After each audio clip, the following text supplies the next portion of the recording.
My ex special student. I just my ear.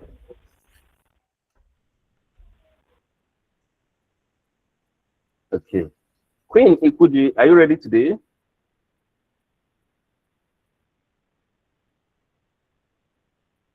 Okay. Yes, sir. Let me. Good morning, sir. All right. Good morning. Your voice is sounding calm today. You're much calm today. It's not sounding. It's not sounding like you're lost. You're lost in the air. You, Yes, sir. you practice and understood more, right? Yes, sir. Okay. It was a great help yesterday. Okay. It was a great help you gave yesterday. All right. You're welcome. Okay, so I'm sharing my screen now. Here, I'm going here. Okay. Now, I want to walk you through a system, a very simple system, right? Client intake system, client onboarding system. What is it all about? Now, there are different client onboarding systems. Now, you see, this is where people post, I built a system, like you built a client onboarding system that does this. I built a client onboarding system that does that. Or you see job requirement that says client onboarding, CRM management, or client onboarding into and CRM skills. Okay. Now, systems like that, what do they do? What do you need them for?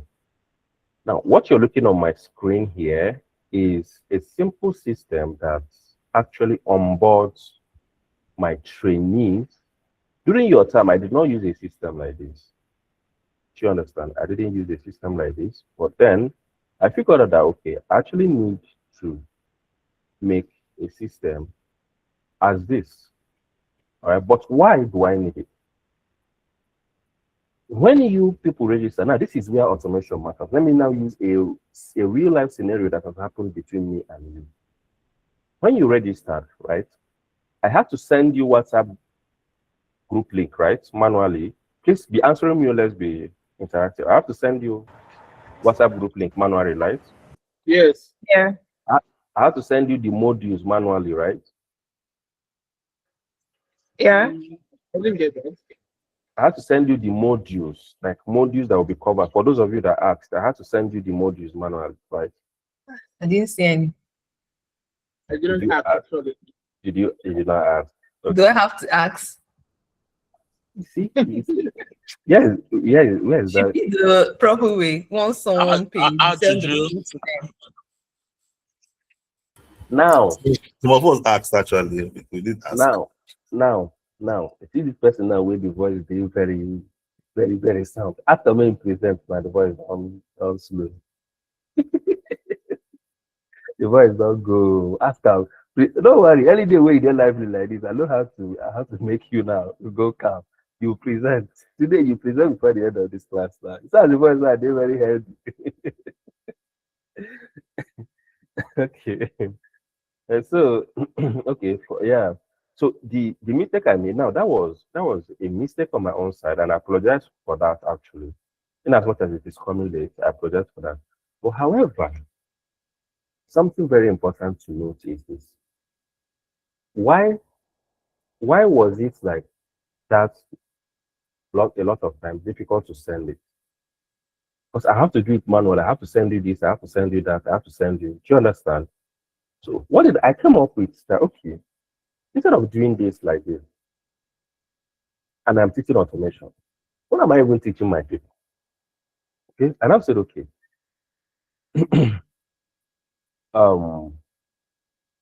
For you to register, it should be once you make a payment, you fill the form, you upload your payment proof, all right, so that it will be documented. I don't have, in as much as it is documented in my account, but you also need to get it documented in your email and your spreadsheet, right? So what I did was looking at it, instead of doing all those manually, I created a system, just like your system for your assignment submission.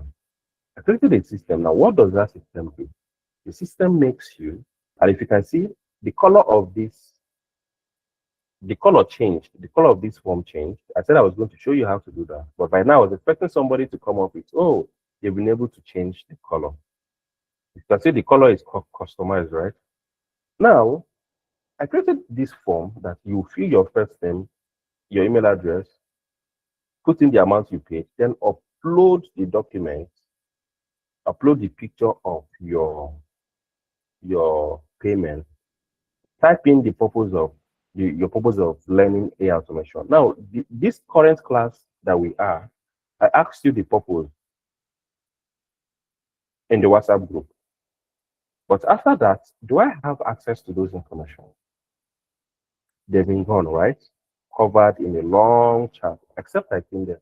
And everybody said one by one, spoke one by one. So how do I even have access to all of them? I'll just probably read through them and know, okay, these are basically why people want it, right? Maybe by the voting or by talking. Good. But then with this, I have all those things. I don't have to do them manually. Okay.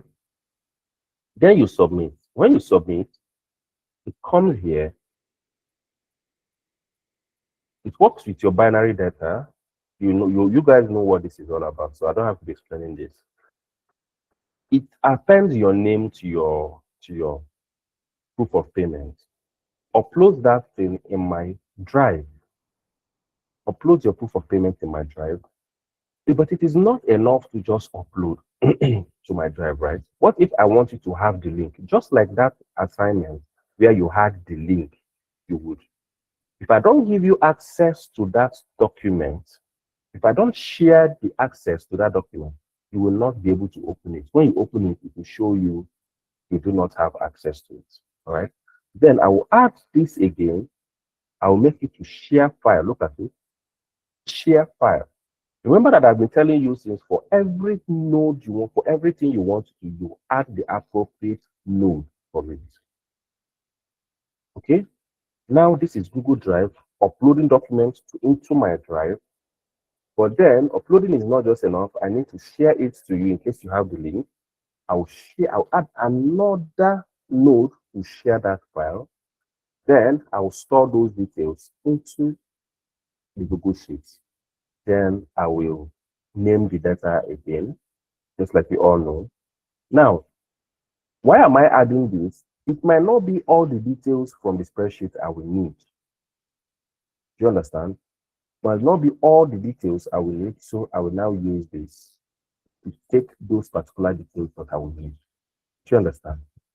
Good. Then my AI agent will now write the email address that it is sending to you. It will write the email. Sorry, it will write the email. Also write and give you the course curriculum. But it is getting that as a knowledge base inside the prompt because it is not a very big prompt. Okay. So what did I do here? Identity. Okay. Identity. All right. Instructions. Okay. Instruction. Sorry, task rather. Identity, tasks, instructions, and knowledge base. You see, you must strictly only use information contained in the knowledge base. Then I provided the knowledge base.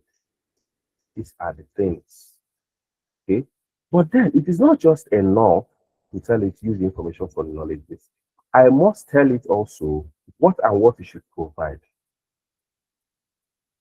Do you understand? I must tell it what and what it should provide. Then here I told you to assure them of quality, okay, do not assume, you must do this. Then you must strictly include module in all emails. If you do not put things like this in your what is it called? Prompting, it will skip some of these things and it will hallucinate. Then strictly outfit high quality email in HTML, not explanations or no explanations, right? No explanation. Then knowledge base. Now this is the HTML. This is the HTML rather. Let me stop talking like Calabaman, Aquarium man. My mama would say HTML. This is HTML. Let me talk like an Igbo man. This is HTML, right? What it should use to output the data. Now let me open the email for you and for you to see. Now this is the email. Now this is the work from that HTML you see there. Welcoming this person. So it has maintained brand identity. Now the font the person field is green in color. So the person will know that, okay, this is coming from this person, right? Then this brand identity is well maintained. And here it is telling you Ultimate Spark Academy, right?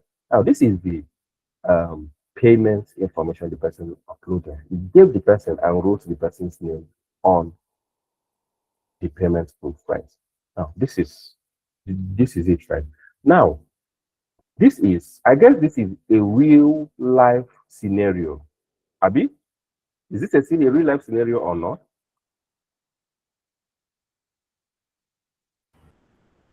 It is.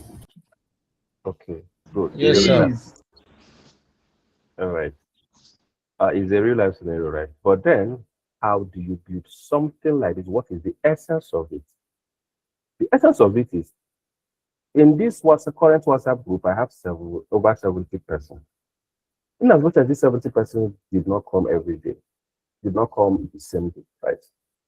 So, for now, people contact me, I give them account number. When they pay, I send them the pay. But there is still manual work there. Do you understand? If I want to eliminate that manual work entirely, I should direct people to a certain portal. But due to the kind of society where we are, where people will prefer to contact you in person directly. Now, instead of going to your website or or things like that. And again, depending, some people here are still confused, so they need some people come in and do not really know what it is, so they need that explanation, which I will always take my time to explain to you. To add this, it will actually surprise you that there are actually people I did not take money from. There are people I did not take money, and there are people here too that I told that hold on before you make payments, hold on. Let me explain what it is for you first, so that you understand what you're going into.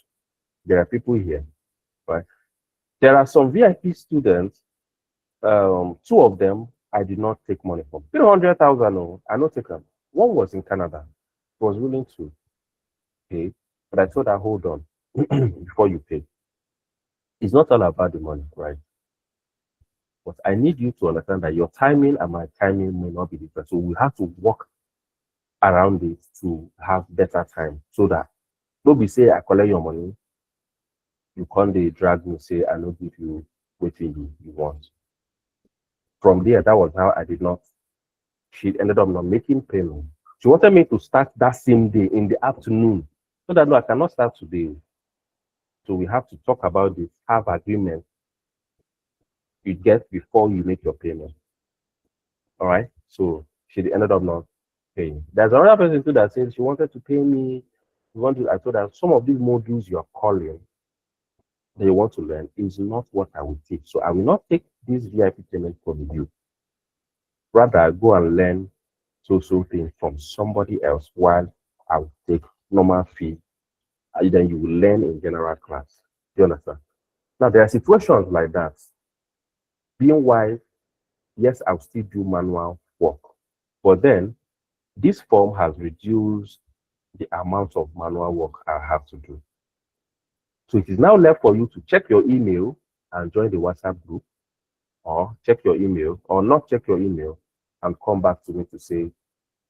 And again, this form here, there was something I did on this form that immediately you finish filling it, it redirects you to WhatsApp announcement group. It doesn't just tell you thanks for submitting. Okay, it redirects you to WhatsApp platform. Now, these are the things while you are building, you explore these things. You can see redirect after filling redirect. I put in the WhatsApp announcements link there so that once you finish filling, it will redirect you to the WhatsApp announcement group. Okay, you join the WhatsApp announcement. Even if you don't join the discussion group, or at least join the announcement group, you'll be seeing announcements there, right? Because I created 2 WhatsApp groups for this to make the work easier.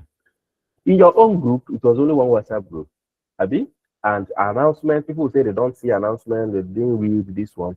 So with the other one, if you like, you read. If you like, you don't read. The announcement is there waiting for you. The group is always locked. Discussion group is different, right? Then here, I said ignore bot. Why did I say ignore bot? Ignore bot is that so that when it is published, web crawlers can crawl your website or crawl the web form and pull it up. But I say ignore bot so that web crawler cannot crawl it. Do you understand? Then my color, I changed it. How did I change this color? I copied what was here.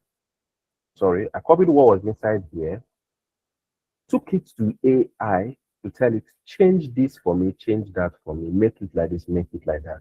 It changed it. And I copied what the AI produced, came back to paste it here. Understand? I copied this. And now this is the difference. I did not copy this code. I don't copy this node, but I entered inside. How did I bring this out? I clicked on add option. Add option. You will see custom form. What is custom form styling? Look at it here. Custom form styling. When you add option, you change the look of the form. Right now, that was it. Now I'm going to build a system like this. First of all, like I said, we have entered into AI agents. Okay. Going to build a system. Number one is AI agent that should at least do a work or two. Do you understand? And I now show you guys the reason I have always said that if I am to build a production ready system, I will not put this email node under the AI agent. I will do that, and I will also do that of elaborate client intake system or another system that is in that line. Now, this system like this, the very good thing with it, with systems like this is this. You see here, if I want to use this system, this simple workflow here, if I want to turn it to a workflow that generates content ideas for people, do you know that you can use exactly this to do that? Do you know? It's exactly the same flow. What do you have to do? Well, what do I have to do? I'll have to cut off the ones I don't need. I'll repurpose. Now I can cut this off and I repurpose it the way I want. Do you understand? Repurpose it. So it is not because I used teaching you how to do customer intake system means that you have only learned customer intake. You can use that same system to do a lot of others. Do you understand? Let me see if I open LinkedIn and maybe search for someone. Let me see if I can open LinkedIn account and see if I'll have someone posting a job something. Now this one here, what you're looking at here now is another automation platform, right? Look at it. But you can use the idea of N8N to design this. This is another automation platform. Now, you knowing N8N, you can, when you know N8N, if you give me this system here, I just opened it and I saw it, right? But if you give me this, I think this could be 11 labs, or I don't know. I don't know the platform, but if you give it to me to explain what this workflow does, I will be able to explain this, what it does. That is because, and if you check here, this is the same thing you're doing on N8N. But like I always tell you, N8N is the most robust. All right. This platform might be a platform that does mainly okay. Look at it here. I recently worked on building based on chatbots using Zoho to automate website conversation. And now Zoho has started also. Now this is Zoho for people who know Zoho, right? But once you can build on um, N8N, if you give me Zoho to build this, I can build it on Zoho because I know how to build on N8N. And you that is N8N builder, if I give you this, if they give you this workflow to interpret, you'll see that you'll be able to interpret it and even replicate it. All right.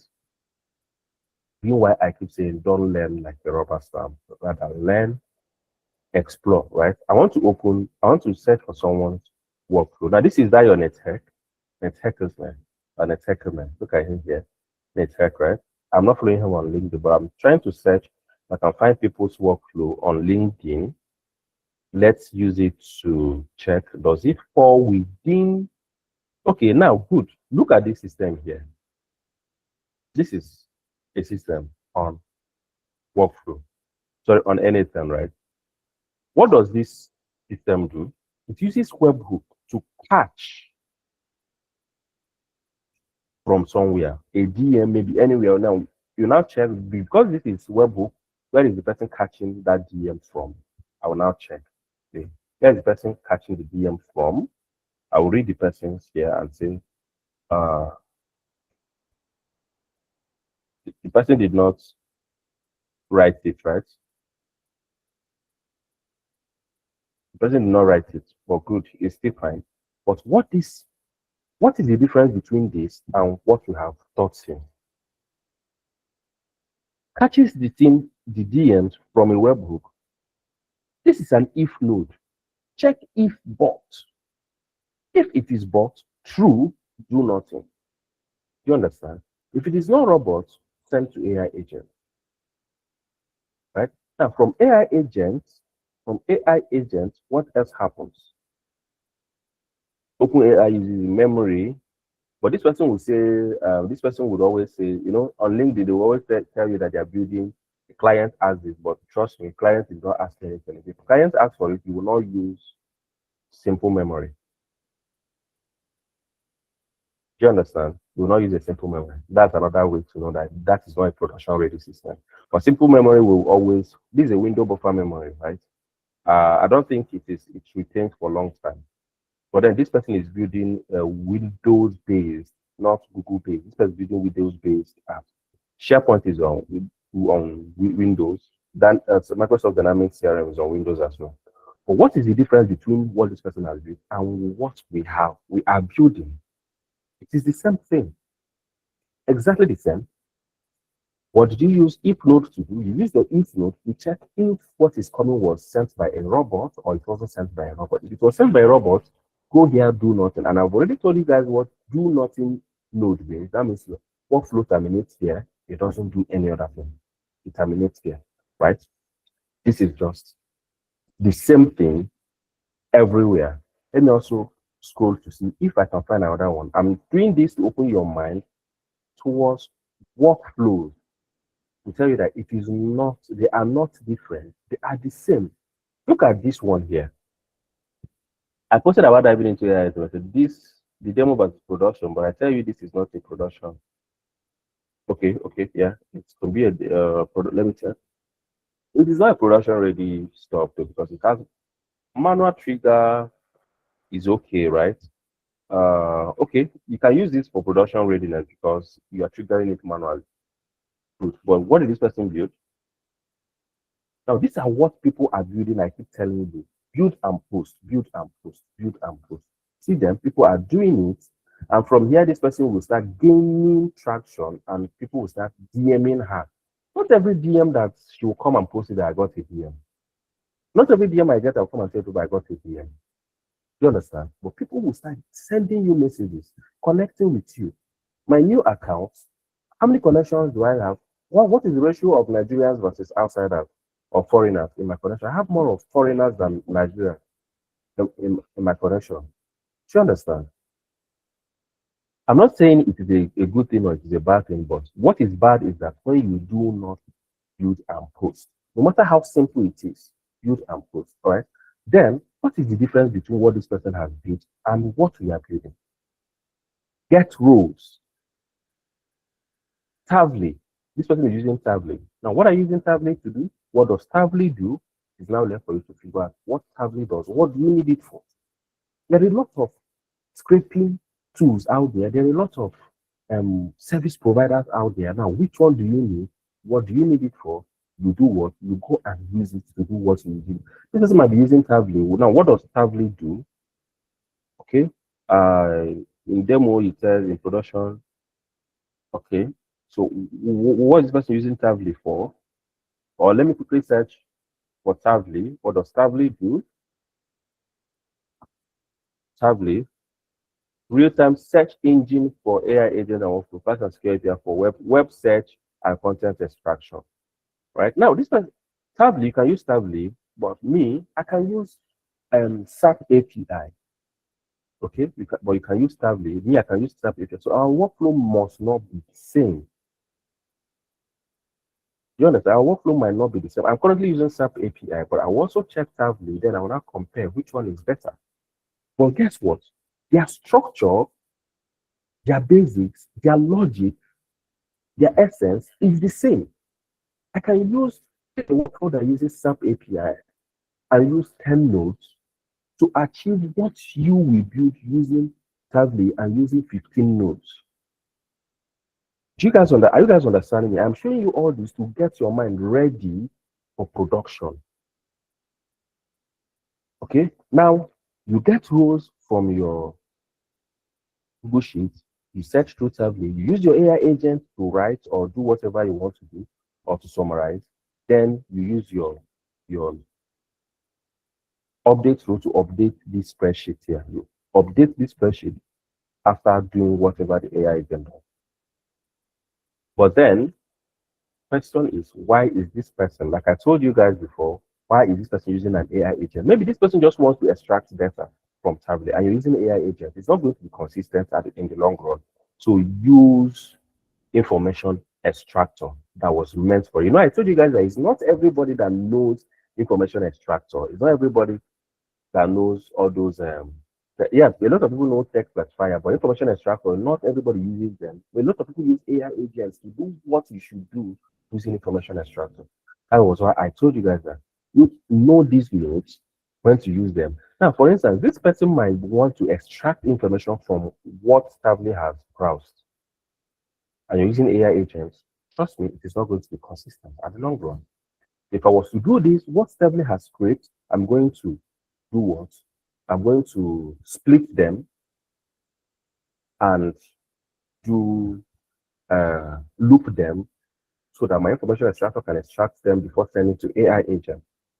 In that way, it will be more solid than this. You guys understand? You understand what I'm saying? Do you understand? Good. Now, let's go into this. This one looks scary to an extent. But is it really scary? It is not scary. You just open it and check. What is this person doing? Getting an information from webhook. Okay, now this is a lead system. Yeah, great. This is a lead system. This is a lead system, right? What did the person do here? Get the lead, variable fields, okay? Manipulate your data, validate the lead using it, check lead email, right? Okay, so this is a service that checks to validate lead email, all right? But is that not a Postgre, like Postgre database stuff? Yeah, it looks like. It's a Postgre. So, which means, okay, yeah, I think I understand better here. Check lead email in the database, in already existing database, to check if the email is there already. Yeah. If the email exists, yeah, that's what the person is trying to do. Yeah. Update lead details. That means if it doesn't exist, add it. It exists, update. And if you check something here, you will see these small symbols here. Are you seeing where my mouse is pointing? That is retry. In case it failed, retry, and retry. Okay. score the leads. Sorry, if it does lead exist? Okay, yeah, good. Look at another if node here. Does lead exist? If yes, update and send. If lead does not exist, add lead details. Do you understand? Add lead details. This is an AI agent to write the email and send, and this is structured output parser. Okay, the same thing here. Email monitoring and lead lookup. You can see the same thing that we have run, right? So this person built a system that catches from the external source, qualifies the lead, and also catches from email. But then putting these two on one workflow is just for demo. For production, it's going to, one is going to fire because this is their new N8N update. I've tried it and I was able to understand that. I tried it and I understood that, okay, now good. Look at this. Look at this. Let me check if the person opened. Okay, this is Slack. This is message on Slack.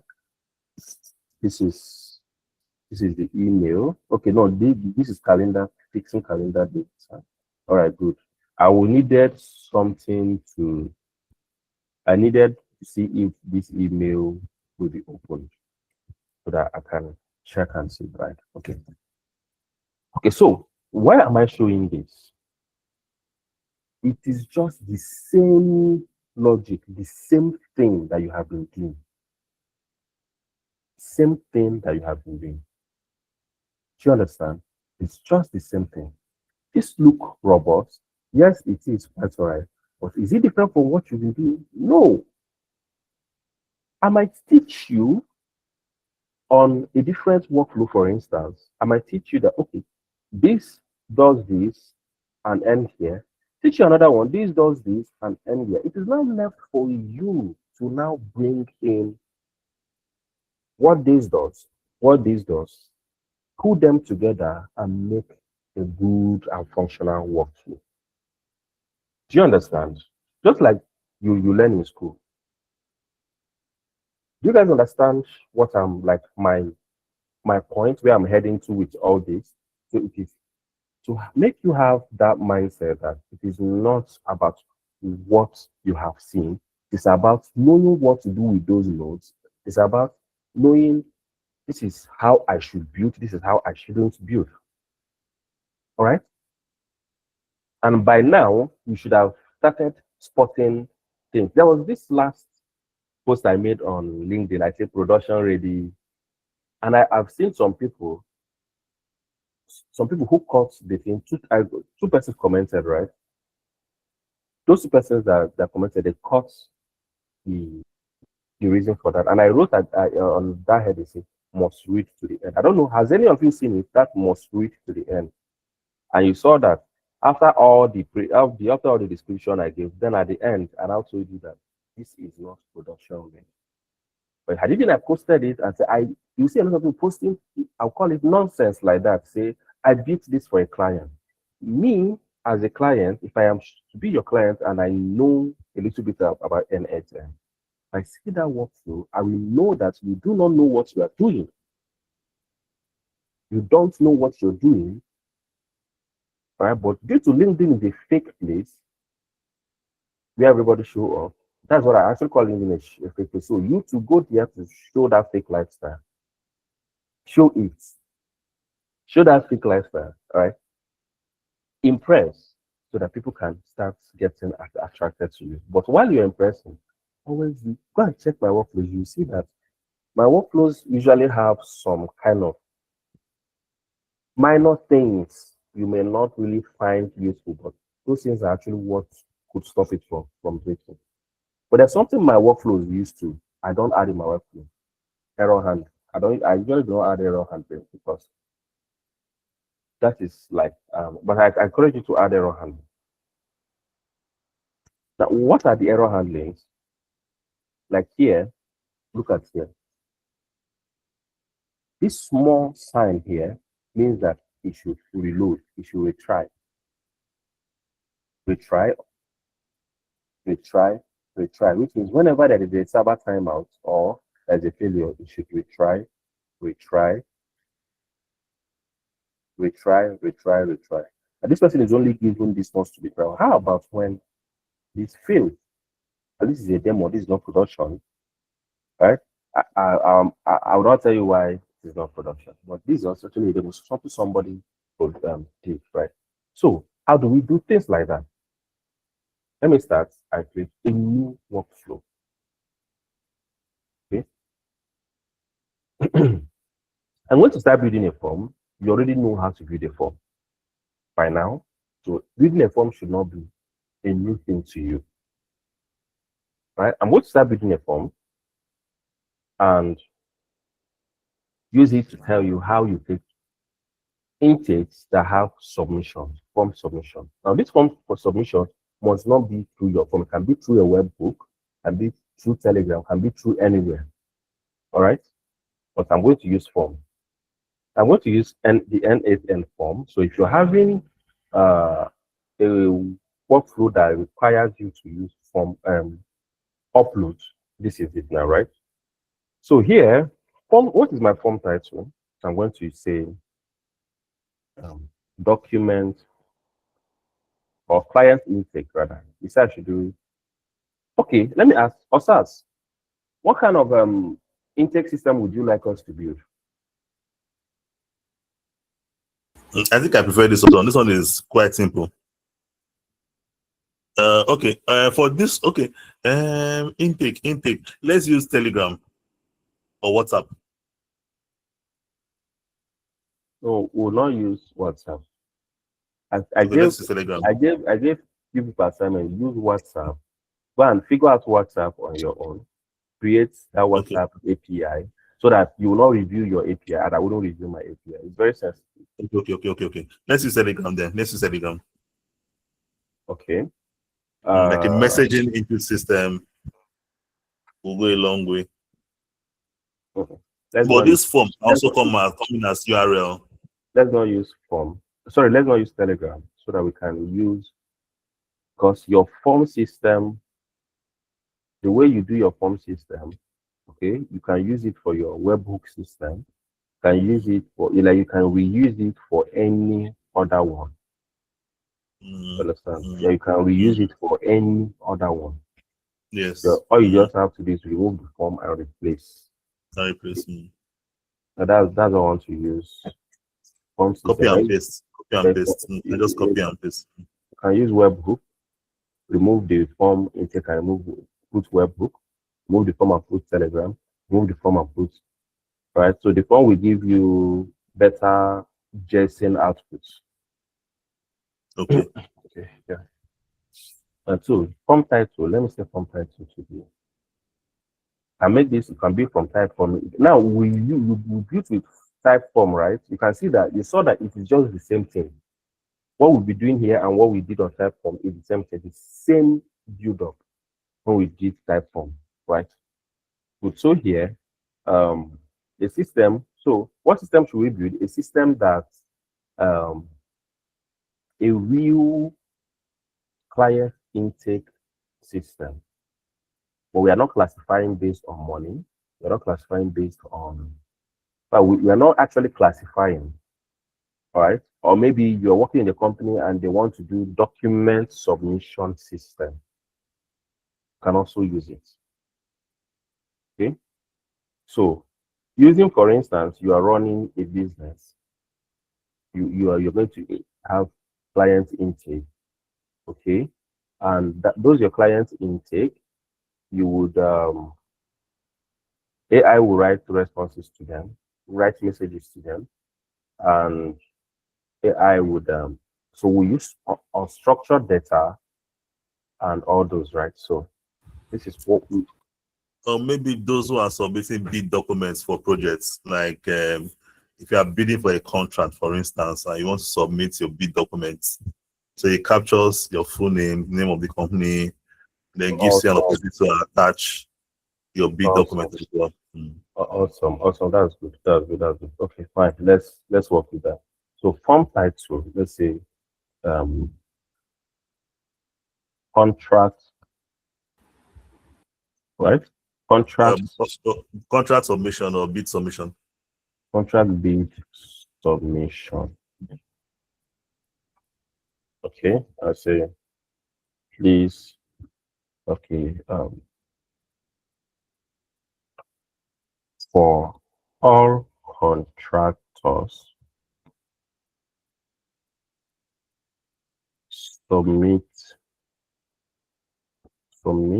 your proposal and bids hearing. Okay, proposals there.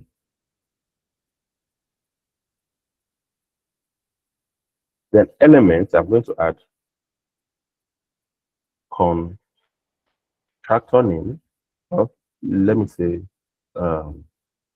contact person,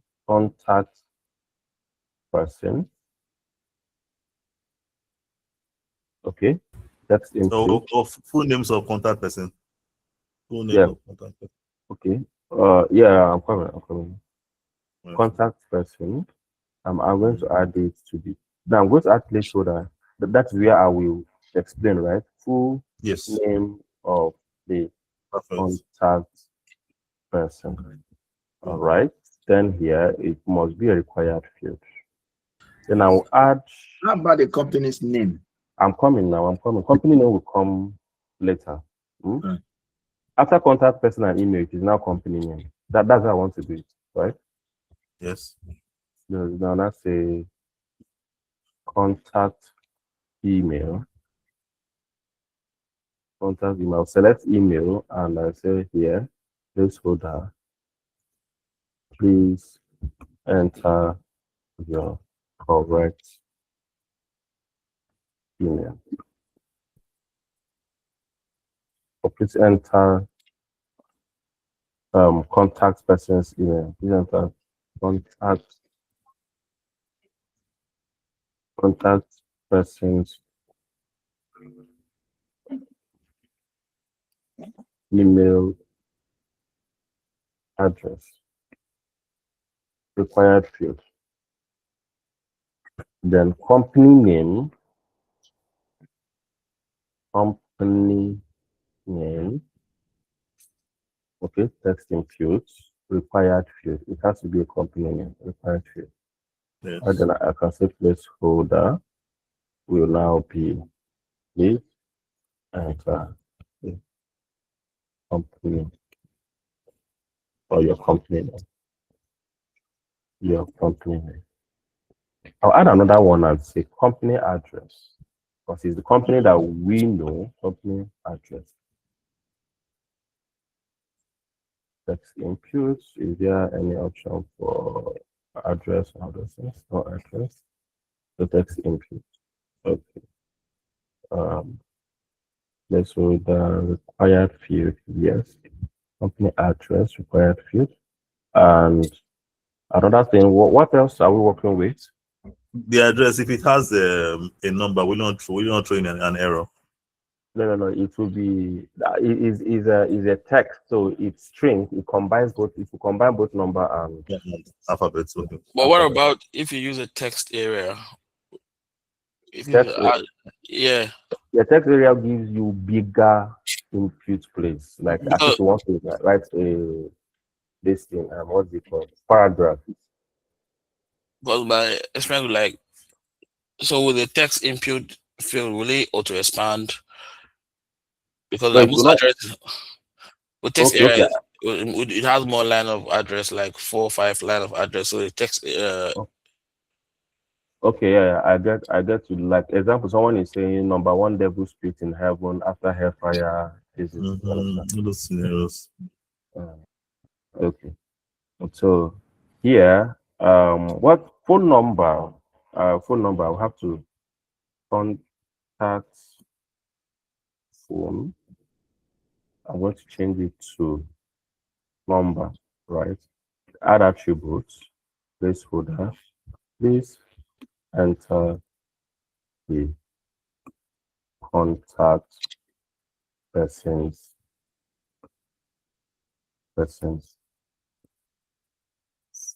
phone number.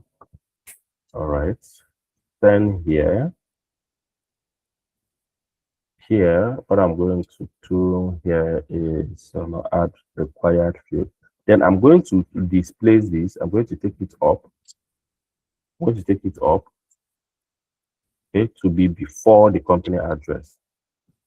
Sorry, before the company name, so that everything about the contact person is above, then the company own detail is below. Then Okay. if you want to make an elaborate system, you can add something like website. Maybe if you're doing a personal business, maybe a lead system, right? You can add something like a website, then you add a web crawler in the middle. Okay, but after this one we are building now, I'm going to do that of web scraping system today. So we are going to do 2 or 3 systems today. All right. So this is placeholder, company address. The company address text area, right? Okay, so please enter the full address of your company. If it requires you going on break and coming back, we'll take 10 minutes break and come back. Okay. So here, now respond when form is submitted. Yeah, that is correct. Then Project So, type. are Project you type. going to add the file upload? Like they upload the document. thank you. The contract type. The contract or contract you bid it for. No, contract documents. The contract type will depend on you now, the kind of contract you want. That's what, for example, now we are expecting that the company is listing out the different type of contracts that they should bid for. Okay, good. You can say plumbing works, you can say roofing, you can say civil works, you can say landscaping. So yeah, so with what you're saying, I'm going to now add a drop down. Yes. Okay. Plumbing works, contracts, contracts, electricals, other fields, electricals, interiors. okay, interior, another one, electricals, electricals. All right. Then another one. Okay, let's just use 3 so that we won't have to. Yes, we could actually use 3. We can use 3. Okay. Building. So which other contract? Let's say civil works, consumable supplies. Consumable supplies. civil works. Okay. Okay. Yeah, for instance, yeah.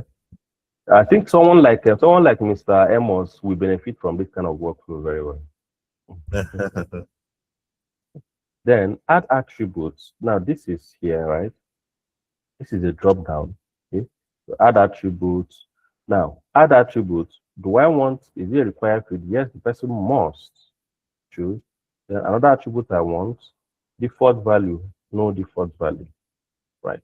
Then I now add another custom element and say contract or file upload. Okay, or contract document upload. Contract document upload. Okay, here I will now say file. Okay, now the essence of this is to show you how to work with documents when uploaded. Now, are you taking multiple files or are you taking one file? I'm going to take one file, right? As I will take one file, not multiple. Accepted file types. What kind of file type do I want to accept? I will take .pdf. You have to write it. What did you say? Wills, what did you say? That's Will's voice. What did you say? I said doc file. No. It has to be PDF. Contract documents are always PDF so that they don't get to edit it. Not that people can edit it here can be somehow, but always take PDF so that when you submit editable document? What about the person edits and removes something? Can you defend it that this is not your work? No, nothing again. Sure, so don't lose formatting. And they shouldn't lose formatting as well. Yes. Lose Then formatting. it says .pdf, then add attributes required field. Yes, the person must. Sorry, excuse me, sir. Is it every file that has to come in the PDF form? How about like maybe just the one you showed us, the screenshot of the payment? Yes. So for screenshot of payments, if I want to take JPG, I can take JPG. .jpg. Understand? So this is the thing, right? This is the thing. Hold on. This is the thing, right? Now I wanted what we are building is contracts bidding system, right? Contract bidding system. Okay, now fine. Let's do the two side by side. Let us say here, okay, contract document. Now let us say it is a contract that you have to pay money, all right, to submit. Let's say you have to pay remitter, so that I can use it to show the two both screenshot and documents, right? We can do that, right? Now here, Yes, application fee, contract application fees. To add fees. Yes, application. Another thing again why we don't use doc is actually for best practices. Best practices just highlight the fact that PDF is better because if you have different versions of Microsoft Word, you lose the formatting. So if you submit, you lose the structure. It would pixelate. Yeah. So yes, that's the best one. Now, for the sake of what Adobe said, to show how we can use image, I'm going to add payment kind of this thing, right? Then I will now require add attributes, accepted file type to be only JPG. Okay, now look at this. Look at this. Look at here. You see example.jpg, .png. So let me use these two file types and say .jpg for pictures, right? And .png. Okay. Then is it important? Very much required. Okay. Then because of this, I'm going to add something like amount paid. Okay, let's assume that in this one, okay, I will just add amount paid. Amount or application amount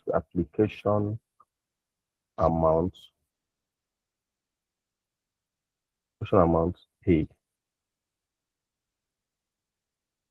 right? Is N8N Vivian here?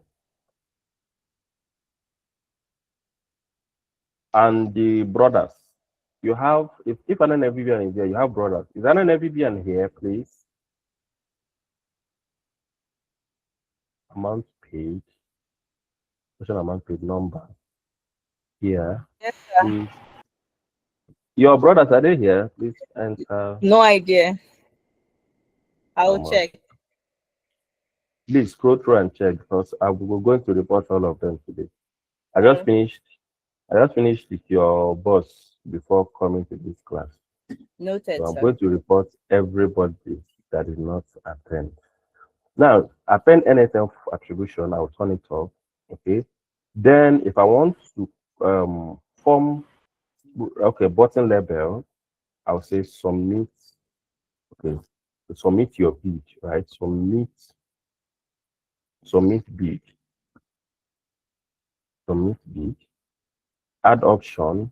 Okay, custom. Now that custom form styling, if I want to, you understand? Custom form styling. Yes. I'll turn it on. Then another thing here, if I want to turn another thing on, form response.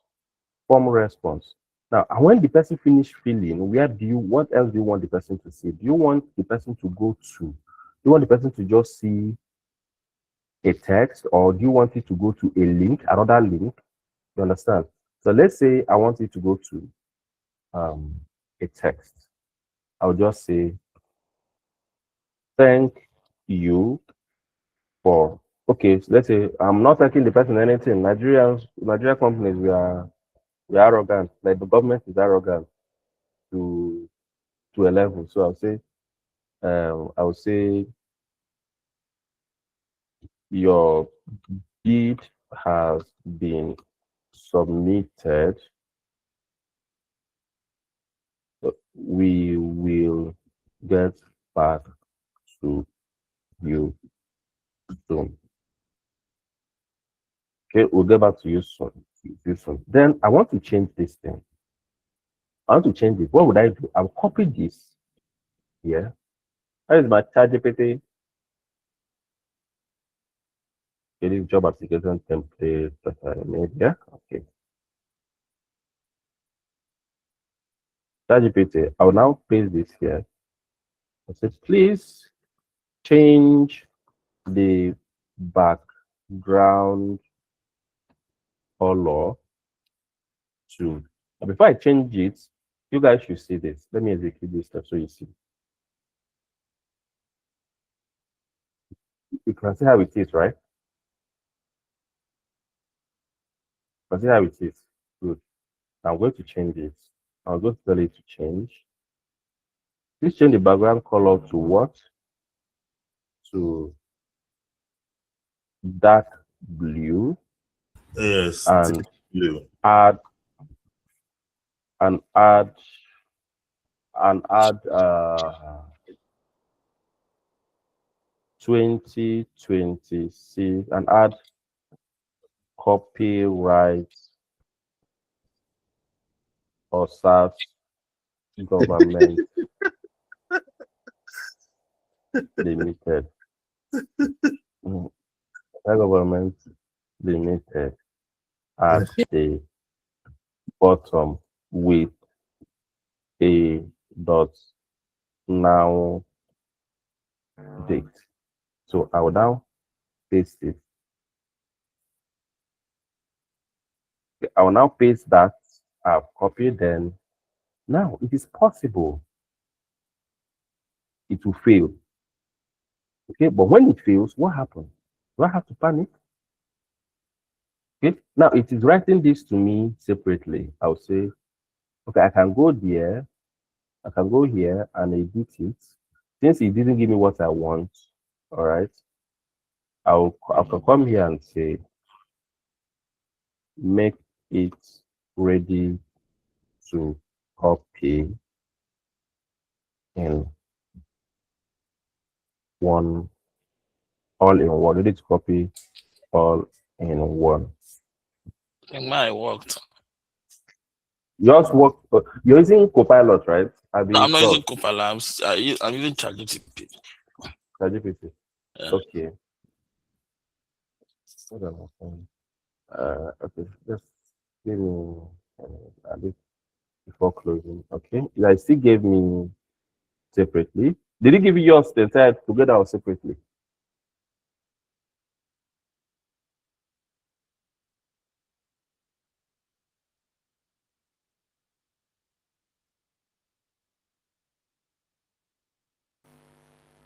Yeah, did they give you yours all in one or separately?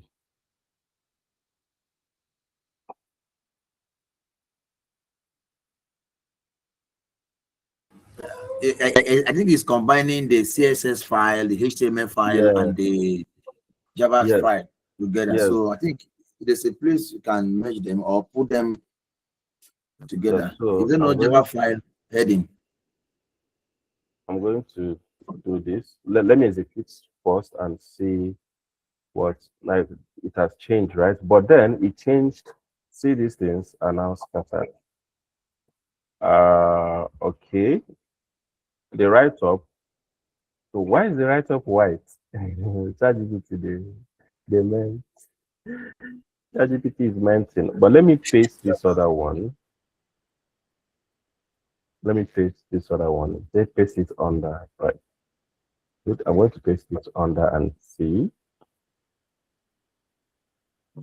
Let's paste it under and see.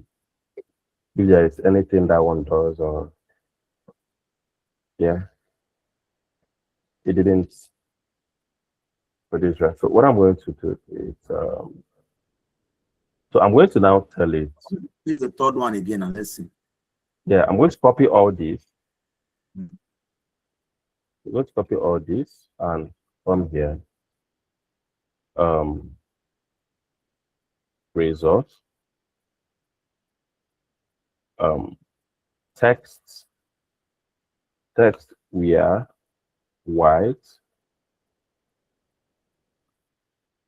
thereby hiding the text. All right. Text, then two, only background changed, no copy right. Okay. Note, this is N8N form. Then let's see the nonsense is going to. Can see, because I didn't tell it initially N8N form, right? So resolution. Okay, let's see what is going to do here. Okay, good. It's going. It has given me right. So let me check this. Vivian. This goes to Vivian. Vivian, have you seen why you need to always give your AI feedback? You can see that's all right result. It has put it now. Or Yes, sir. Can you see? Yes, sir. Good. So you need to take the error, your observation, that error, and feed it back with that code. If you keep doing just on your own, like you just tell it what you observed, now without giving it back, it will still understand. It will still be guiding you. You people keep running around there. You can keep running around for a whole day. You understand? Yes, sir. I see here now, that's given 2026 SARS Government Limited, all right results, and everything has corrected now. Okay, then here, contact person, let me use my Egudu. I hope nobody's my Egudu here. Contact phone, I'll use my phone number. Okay, I'll use this my company name or SaaS Enterprise. Station, are you? Let me be them today. You hear them. Number one, Madam say Avenue or SaaS Street or SaaS State. Okay. Contract type. What am I bidding for? Let me say heavy duty equipment. Contract document upload. A contract document upload, there's something I'm going to do so that we can have a stable data, right? I'm going to, this is going to break, but I'm going to do this with ChatGPT. I'll say ChatGPT, give me a ready to download contract mock contract document for a SaaS enterprise to be submitted to a SaaS government limited. Output ready to download PDF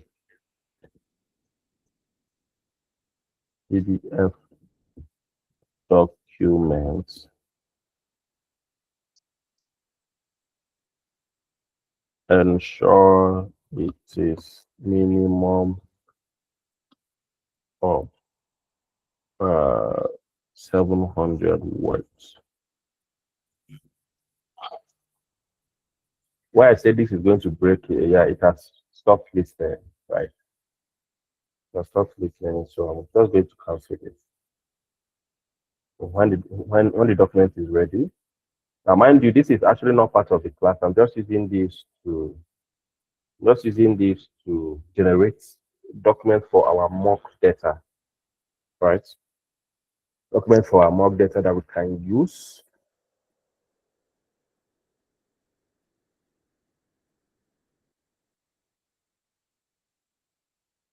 Yes, the download. Let me download and see. All right, good. No, contract bid,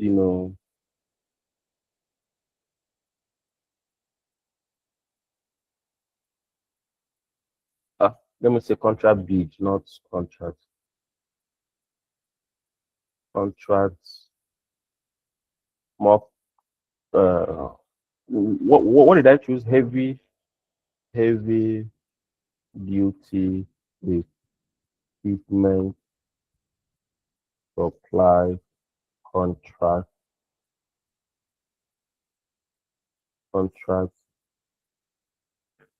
bidding document.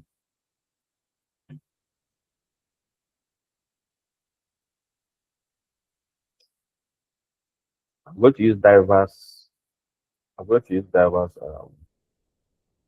for this. And once I finish this, I will post it. Okay?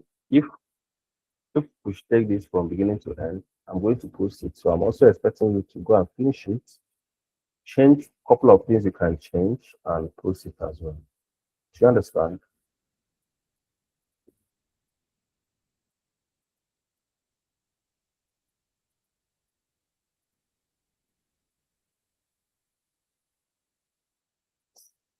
Okay. Good. Downloaded. And let's check. Submitted by assignment, submitted to executive summary. All right.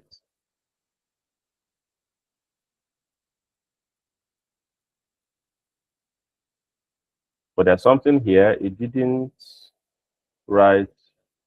I'm not seeing anything like a price. Okay.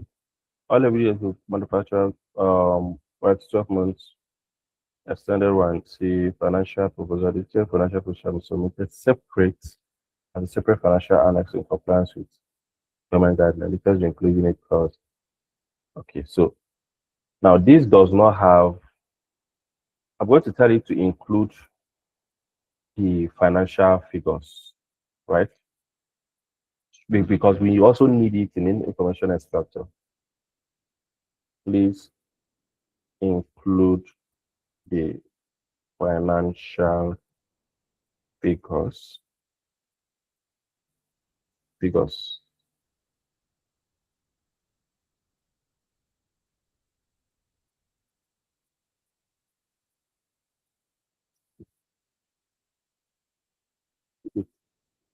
financial figures. Oh yeah.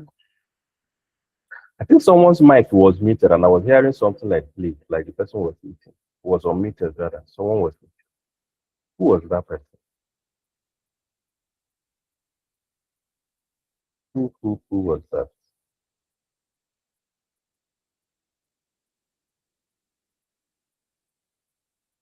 Abby, you're still accepting people for me, right? Yes, I'm still active. Okay. So I have bid proposal now. Let me check. That's okay. Yeah, monetary value. Yeah, now good.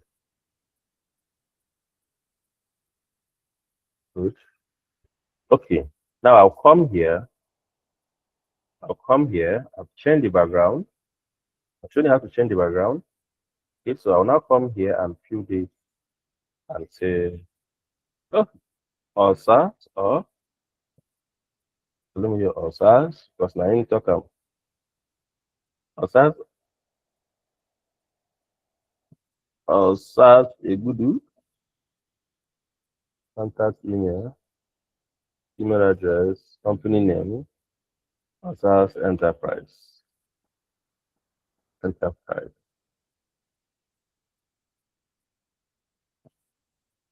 Number one, I think so one.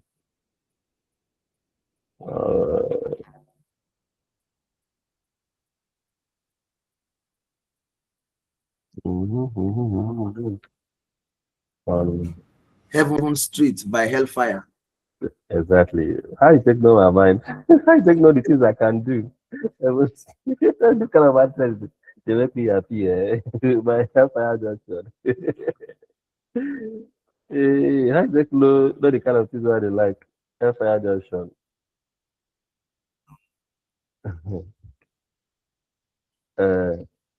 Ndị mmehie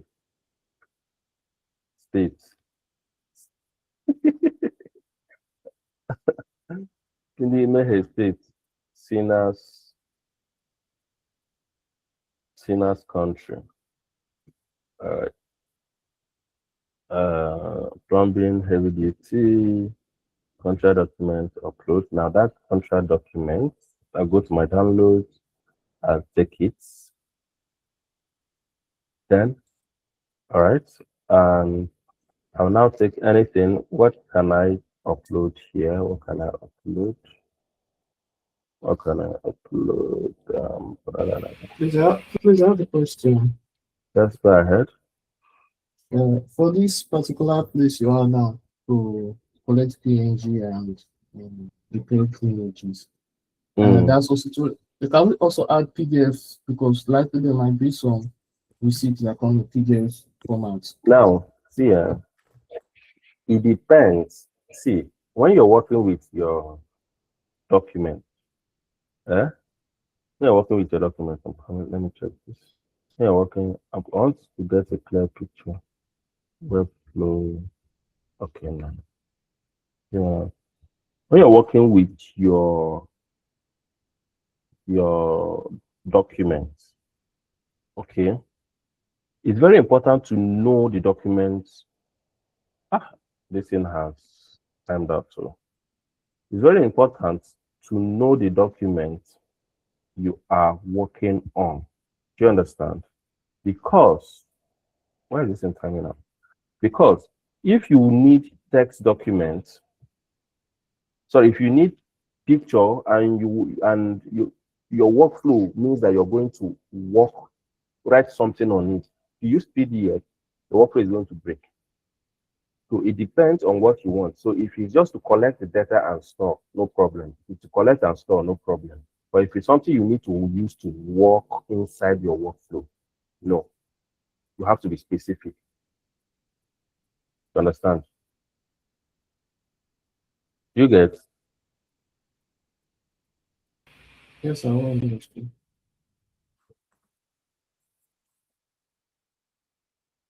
Mine has been trying to submit for over 5 minutes.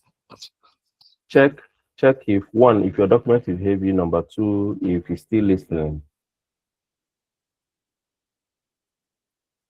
You're still listening. Those are the things that will make it fail. Like mine now, I've canceled it how many times because it stops listening. The document is 5 KB. 5 KB. Okay, it's too small now. So let me say, let's submit. Your network too. Mine has submitted. I can see that thing I changed from submitted. Your bid has been submitted and we'll get back to you soon. That be a network problem. You have to pin it so that you don't have to do it all over again. Pin. I'm on 900 MB per second. See intimidation. See intimidation. 900 MB. We did had a struggle with 200 and 20 something. Sometimes 20 something on Airtel. Airtel users. Okay, so now this is one thing, right? You can see clearly here, this pin cannot work because there is binary. Do you understand? It can't work because there is binary there. So how do you pin? You close. Least you know, one letter you see, you say you can't see pin. I'm saying that this pin cannot work inside here because there is file. It cannot work. So how would you now pin? You go out, come here and pin. You right click here and you pin. Okay, if you want Inside it, you cannot pin.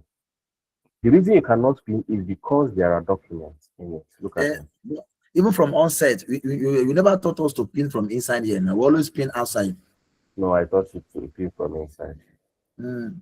That I even made The you one people what I did. to rhyme. No, I made you to rhyme. Pin and unpin. Oh Pin yeah. and unpin. Yeah, I Pin remember. and what are you not holding me? Sorry, sir. Sorry. Wait. This is not like the famous. You pay diaspora fine. Sorry, sir. Sorry. You pay diaspora fine. I'm sorry. No, class rep. Please forgive me, please. I should send the account number. Please forgive me. Forgiveness. Yeah, forgive. All right, forgive. thank you. The female class rep, should we forgive? No. Thank you. Adobe, I'm the best someone you can ever see anywhere. Please forgive me. No, we need the money. Exactly. Next time I'll keep my mouth shut. We need it for token. We need it for Turkey. Okay. Okay. So Justice, has it all submitted? Yes, but I can only see where it says binary. So I have schema on the Okay. binary. I can only see the contract upload on the Yes. On the exactly. On the binary, you can only see this. Then on schema is where you see all other details. Oh, yeah. Yeah. On schema is where you see other details. On binary is where you see this. Yeah, good. Yes, okay. So now, how do you now work with both of them? First of all, we are going to at least I need to pin. Yes, pin, because if you start working on it outside on other nodes, it will require you to fill afresh. So pin, you should always pin that first node. You come out. I've done that. Okay, good. Then here, this set, I put in my edit field, which you always use every time. Okay, now edit field, the most important things I need is this contact person, contact phone, contact email.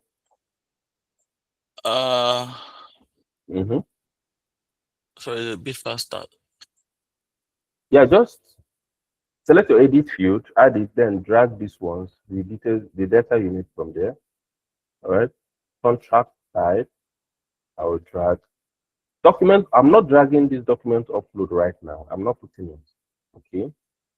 I'm not putting it. Okay. Yeah, I'm going to put it, but this is the thing here. This is the thing. Now I'm going to put amount paid first. It doesn't matter how we arrange it inside, but what matters is how we arrange it outside. Okay. Now see this. There is binary data, but on schema we can't find the binary data. What do? Do you understand? What do you do? I will go to binary. Okay. I will manually come here to click order. Sorry, I'll come here to click drag or input field. I'll add field. Then here, I will take this here, contract document. I'll type it contract document. Okay. Then that contract document, I will copy here. Make sure that it is you copy. Don't type, copy. It must be exactly what comes in from there. I paste it. Then inside here, instead of string, I will change it to binary data. Do you understand? This is now the name it will go with, but the document you are expecting as a binary data, you must make it exactly the same spelling, right? Then I will also do the same thing for payment screenshot. Can you take that again? Sorry. Let me use this payment screenshot to take it again. I will manually click on add. I'm not dragging and dropping now. I'll click on add field. Okay. The name is payment, whatever I want to work with. I can choose to work with payment proof, right? Then on here, data type or element type, I will select binary data, right? Then I will copy this. I will copy this and paste as the value. You understand? It must be the same. If I remove anything here, it will fail. Let me show you. Let me execute so you see. And see that they have passed, right? They have passed. Schema is there. Look at the things on the schema. All right. Then it's to check if these things on the schema are they the same? Are they complete? Contact person, contact phone, contact email, company name. Okay, company name is not there. So I will need to put company name. Company name is not there. Company address is there. So this company name, I need it to go to the top where it belongs.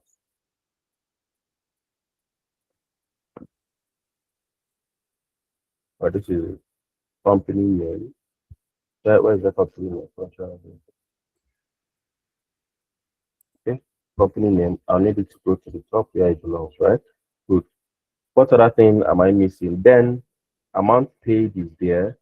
Then submitted date of submission. And I put time of submission. Time of submission. Okay. I will drag this and put inside that time of submission, just like we do every other one.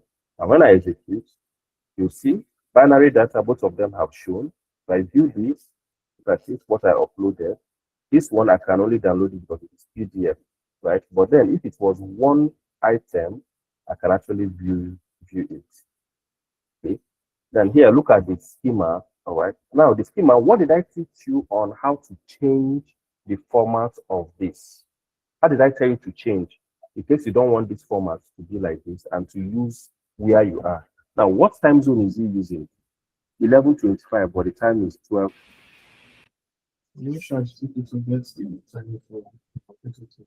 Okay, yeah, I will copy it and tell it to take it to ChatGPT and say,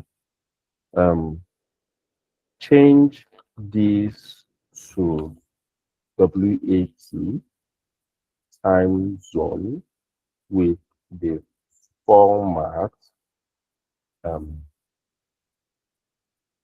date, month, year, then hour, minute, seconds.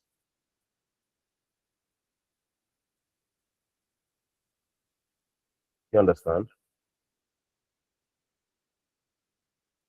It's giving me this, so I'm going to check. All right, I'm going to copy and paste. I'll copy it and paste here. Right, I copy it and paste and test. Is it correct? Is it going to be correct? Yes, it is correct. Look at it. But however, see what it gave me. Just gave me 21st 02 12:25, and so I'm going to like maybe give it a better format, right? To say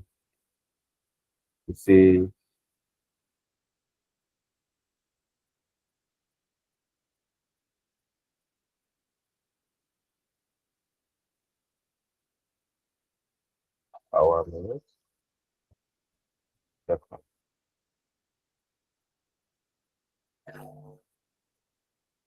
All right, so this is it. I copy this and I paste here. I remove the already existing one. This should not be difficult for us now. And I check. I see it here. 21st, that's changed, right?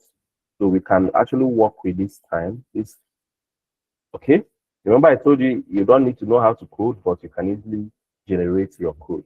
So the things have appeared. You can see this is a better time now viewing it. Oh, go back, Bunny. Okay. So then, now I have this, I'm going to also pin this here. Then, since we have couple of submissions, do we want to treat all of them as one submission? Do we want to treat all of them as different submissions? Okay. Then I can come here to use the switch node if I want to treat them as Sorry, sir. Yes. You leave me somewhere on change the format date, month, and the year. So you may show me. Yeah, that's there. Yes, you go to ChatGPT and change it. You go to your AI, ChatGPT or Grok, change it. Look at what I did on ChatGPT or Grok. Okay, look at it. Change this to WAT, depending on your time zone or your client's time zone. Then you paste the original code. Okay, ChatGPT will generate this for you, or Grok or anyone. Then you come and paste it. Okay, that's understood, right? Then I Yes, come. all right. Thank you. You're very welcome. Then I come there. Now I want to change the routing rules. I want everybody that submitted for plumbing should go one side. Everybody submitted for what is it called? Heavy duty. Heavy duty should go one side. Everybody that submitted for this other one should go one side. So what do I have to do? I have to come here and say I will rename the output to which one are we currently working with? I'm currently working with heavy duty, right? Rename this output to heavy duty equipment. But then this is the thing here. Since this is a guided data, this is guided, all right? We don't have to do much. So here, I will take here to be if contract type is equal to heavy duty, should pass there. Have you seen how you do it with that? You know, the ones we've been doing before is about figures, number. But now we are making it to be equal to now. Equal to means that if it is exactly heavy duty, it should pass through here. All right, so it will pass through the heavy duty node. Can you see it has passed through? If I add another one and say I'm not doing this one yet, but let's say I rename the output to be plumbing contract, right? Plumbing contract. Another one is what? Another one is what?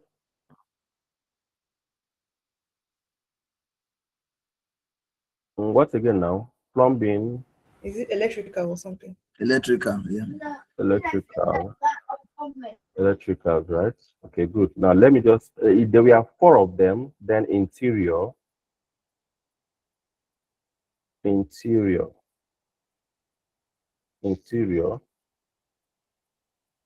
Okay. Now when I execute, look at this.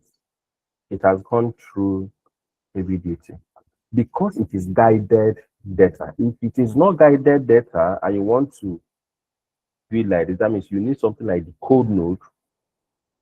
All right, the code node will now be the one to filter it using your keywords, or you use your information extractor using your keyword. But if you notice something here, all of them are still passing by. The binary data is still passing. This one is still passing. If I want to feed my AI this binary data, I cannot feed it this document. Do you understand? I cannot. I'm getting error. Yeah.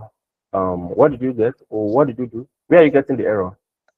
No, just the heavy duty, nothing has passed through there, but plumbing saying one and interior, nothing. Let me see.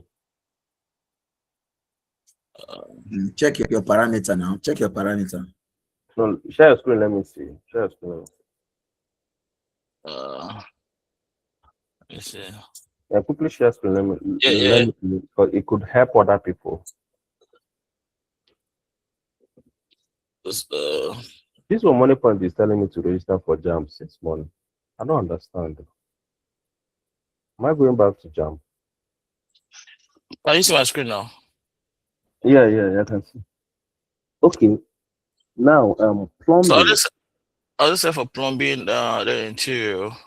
Okay, so where is your data coming by? Heavy duty equipment. Hold on. Equipment is a Now, S. Is a S, I think so. no, that is not where you name it. Name it at the top there. That's all. Yes, it must be the same because you're saying equal to. If you had it been you say contain, like contain. Okay. You understand? I didn't say contains, it would have gone, but you said equal to. Okay, I think it's okay. So which means it's looking for that exact word, exact letter, exact where there is S, it's looking for that S there. Where there is M, it is looking for that M. Where there is K, it is looking for K. Where there is Q, it is looking for Q or Q. You get? Yeah, thank you. So I'll go back to presenting. Today we've not done nursery rhyme today. We will still do. Wait, make I catch you up to do nursery rhyme. Because we need to do nursery rhyme today. Okay, so that is it. It has passed. Now, what do we want to do with this data? Do we want to store them? Do we want to write feedbacks to them? Do we want to read? Do we want the AI to read everything inside that document and probably summarize it for us? Or do we you understand? What do you want to do? Now, let's just say you want a system that the AI should summarize for you, then you file it accordingly in your drive. Okay. So what we are now going to do here is if we want AI to summarize for us, what we'll need here, we'll now use extractor, which is extract from file, this file, extract from file. Okay, now we say extract from PDF. Okay, now this PDF document, we need to pull up everything inside that document, inside the PDF document. We need to pull it up, everything Please, inside. I'm lost. Please, sorry, I'm lost. Where are you lost? From the switch. We'll find you. We'll find you. Yes. Don't worry. Let me take it, but we'll find you. Because the switch, I just finished fixing someone's switch now. So it shouldn't be difficult for you again. But we'll find you. Right? Okay. So yeah, here now, in this extract from PDF, what would you do? You copy the exact name. Remember that in the edit field, I changed the name in the edit field to contract document, no longer upload. All right. So here, we'll now take it. Contract document, the exact name it is coming with, put it here. All right. Then when I hit on execute,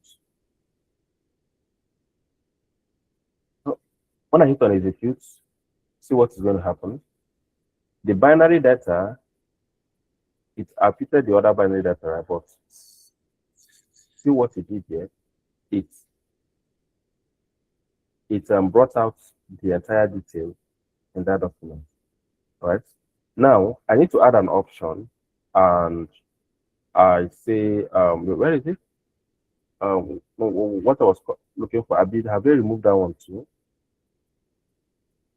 Okay, yeah, it's complete. It's complete. It's complete from end to end. Look at everything in that document. Right? Look at it here. It has extracted it in text form. It has extracted it in text form.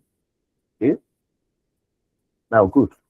Then that is when you're using extract from file. Now we have extracted it. We need to store them in Drive. I thought you said you wanted to add option. Yeah, I wanted to add option, but what I wanted to add is already there. I think former versions, you need to say simply, you need to keep simplify or not simplify. Now, if I say I keep sort, it will be in JSON format, binary or both, you know. Okay, now let me even say binary. If I keep source to be binary, all right, then the schema. It has also kept the source to be binary. You understand? It has made it to still be a binary while extracting the document. It has made it to be a binary.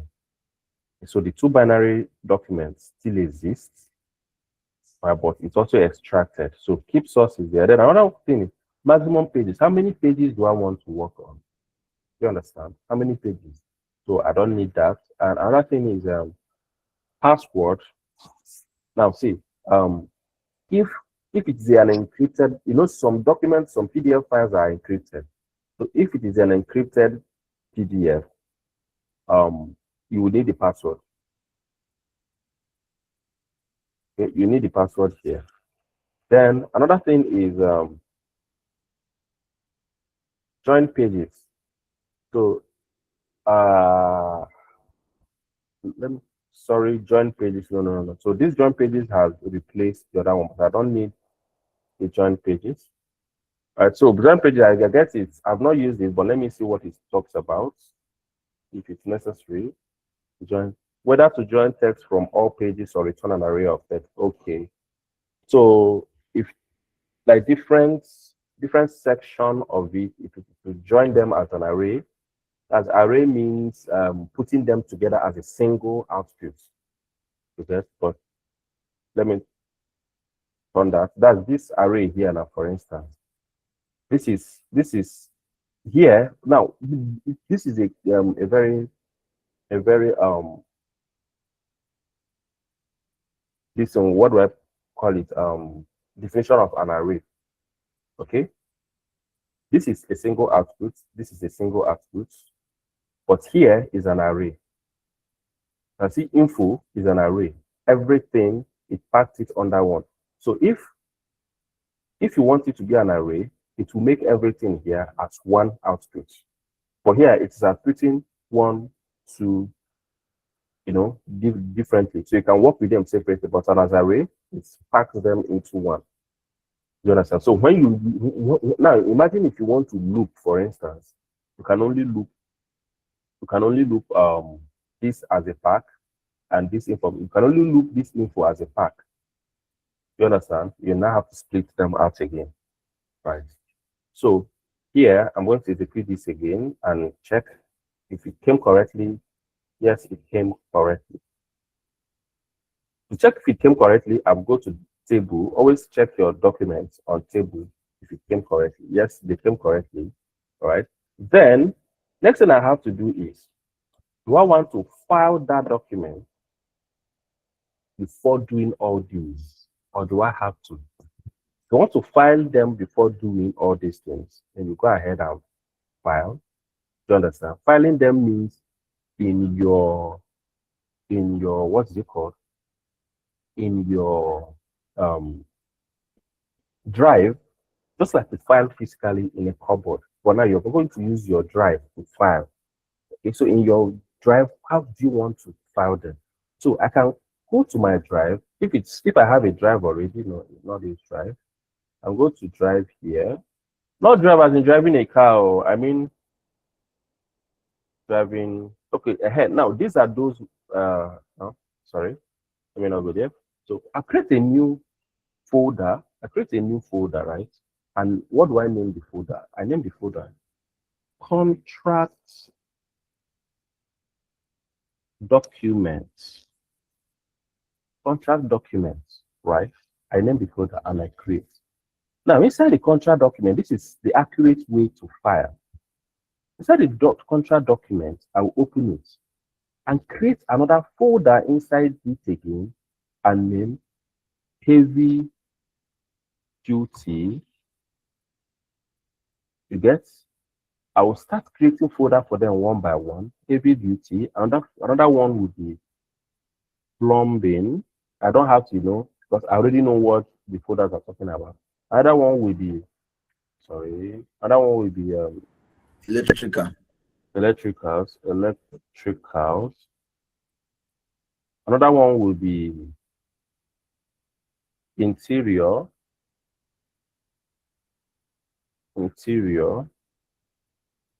All right. Then inside the heavy duty, I actually need two folders inside the heavy duty. Number one folder is what? DDF. Then another one is what? Or I can just leave, instead of making another document inside, I can choose to rename this to the payment quotes, payment screen shots. You get? I just do it like this, payment screenshots. You ready for assignment too? Because I will use one line and you go and do the other lines. You ready for assignment too? Okay, here I can I now put my drive. I'll add drive, Google Drive. Now, this Google Drive, what do I need in that Google Drive? That is what you need to ask. What do I need? First of all, I need to upload the file inside Google Drive. Do you understand? I need to upload the files inside Google Drive, number one. After uploading the files, what else do I have to do? I need to share the link of that file in case somebody needs to access them. All right? After sharing, what else do I have to do? Do I need the person that submitted this to have a copy of that file? I'll also have to pull it up again. So I'm going to use 3 Google Drive nodes in this workflow. Upload, share, and download. Download means pulling up from Google and putting it back into your workflow. All right. So here I'm going to use upload file, and on the upload file, I'm going to put file name. Now always read here. Look at input data field name, the name of input field. That means the name it is coming from. Do you understand? The name it is coming from, I'm going to put it there. All right. But then we can only use one file at a time. So we are going to create something like a sub. You get? We're going to create something like a sub, and that sub, this is how I'm going to do it. I'm going to do it like this.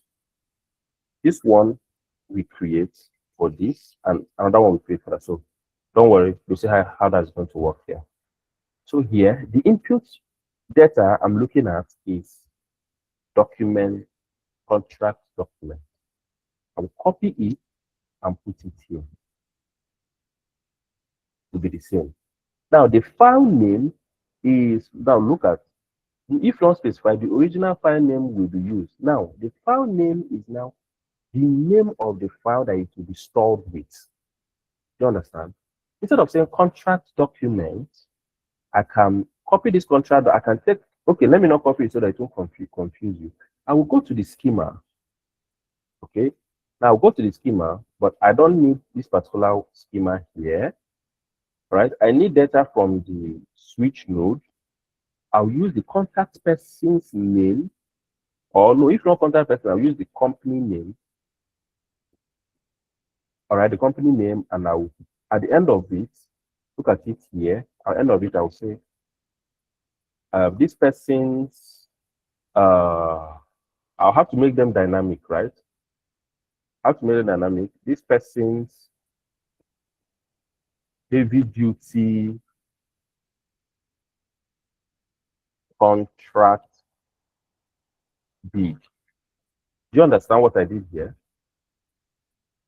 Now that file that is going to store in my drive, it will now be OSAS Enterprise Heavy Duty Contract bid.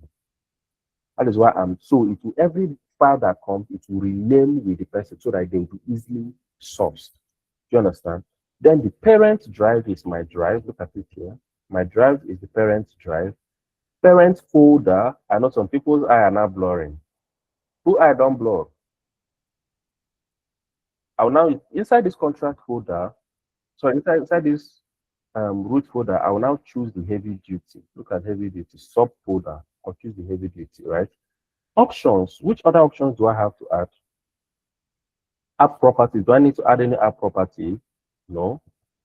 Do I need to add properties? What kind of properties can I add? I'm not adding any property, right? Do I need to simplify output, use content as indexable, OCR? I'm not using any of these. Now, let me go to my drive. I see my drive here.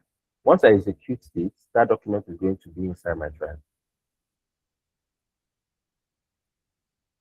That's it. Drive, documents ID, file name, trash, and all those parents and all that, right? So what do I now have to do? Let me go to my drive and see. Look at it. That document has changed to OSAS Enterprise Heavy Duty Contract bid. So it is now left, it is now made very easy for me to easily go there and search for OSAS Enterprise document. Can you see why you need to change the name of the drive. Okay, look at it here. Now, for them, payment screenshot, we haven't done payment screenshot. So what are we going to do in payment screenshot since we haven't done it? We also do another one for it. My own is the payment proof that's coming from the extract file node. Okay, now in that extract file node, click on keep source, add option and keep source, select keep source, then select it as binary so that it will keep the original document as binary document. That is why. You understand? Keep the source. Then I'll add another one here. This is going to be somehow a little bit complicated because now for each of the documents we need 3. For each of the documents, if we want the person to have it back, we need 3 good drive nodes for each of them. All right. So here I'm going to add the drive node and share in case of anybody, maybe the staff within the organization, right? So here I'm going to share file. You can see other things though, but here I need to share file, right? I share the file. Now I share the file. Now what do I now need? Look at here. Instead of go and selecting the file, if you select the file, it means that it will be continuously sharing only that one file. I will now say, instead of selecting from list, I will say file ID. You understand? By file ID, and I will map this. I won't copy, rather I will map and put this is the file ID. Once I hit this execute here now, it will anybody, then I'll add permission, right? What kind of permission? Role, reader. Do I want anybody to write? Do I want anybody to view or comment? Right? I will put reader, then type anyone. Okay. Allow file discovery. No, I'm not allowing file discovery because file discovery will make you to be able to search that file, look at it, whether to allow the file to be discovered through search. No. It's not like you're now granting the person more access, right? Then if I execute the file, that file will now be shareable. You can see it here. Drive permission, anyone with link, type, anyone, role, reader, allow file discovery, it's false. This is this. For that first file has been sorted, right? But I need additional thing, and the additional thing I also need is after it finishes filing the first one, let it file the second one. So I will also choose another drive. I can make them go through this different nodes, but no, let me make them to go in sequence, right? I will click on upload file here for the second one. Then here, instead of me choosing from these ones, I will go down and choose from. So I will go down here. Well, here is going to be kind of tricky. This is because there is no binary file for me to work with here.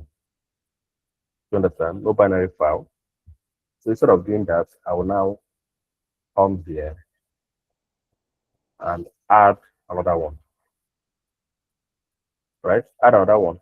But let me see, can we do 2 uploads at the same time? It only allows 1 upload. It only allows 1 upload, right? So that is the issue here. So I'll come here and choose another one. Drive. I'll choose another drive and come here and say upload so that I can be able to pick that binary data. Payment proof. I'll take the payment proof. That's the name of the data, right? I'll put it here, just like I did the other one. Then the file name I want you to save as, I'll collapse this and go to the switch. Always go to the switch. I'll take the company name. Since I'm working with the company name, the file name will now be so person, so companies. Let me expand it. payment proof. Payment proof. All right. So when I execute this, let me open that drive. Okay, I've not selected the root here. Then here I will choose. Okay. It didn't come here. Okay, sorry, I have to scroll down. Payment screenshot. Look at it here. Payment screenshot. I'll select it, and once I execute the step, let me go to that drive. Once I execute the step, look at it here. That's shown. Observe enterprise payment proof. You can see it. That's shown, right? Then I also need to add another one to be able to. No, let me delete this. So I need to add another one to be able to share. But come on, instead of we to always search and add, if you have a similar node, just do what?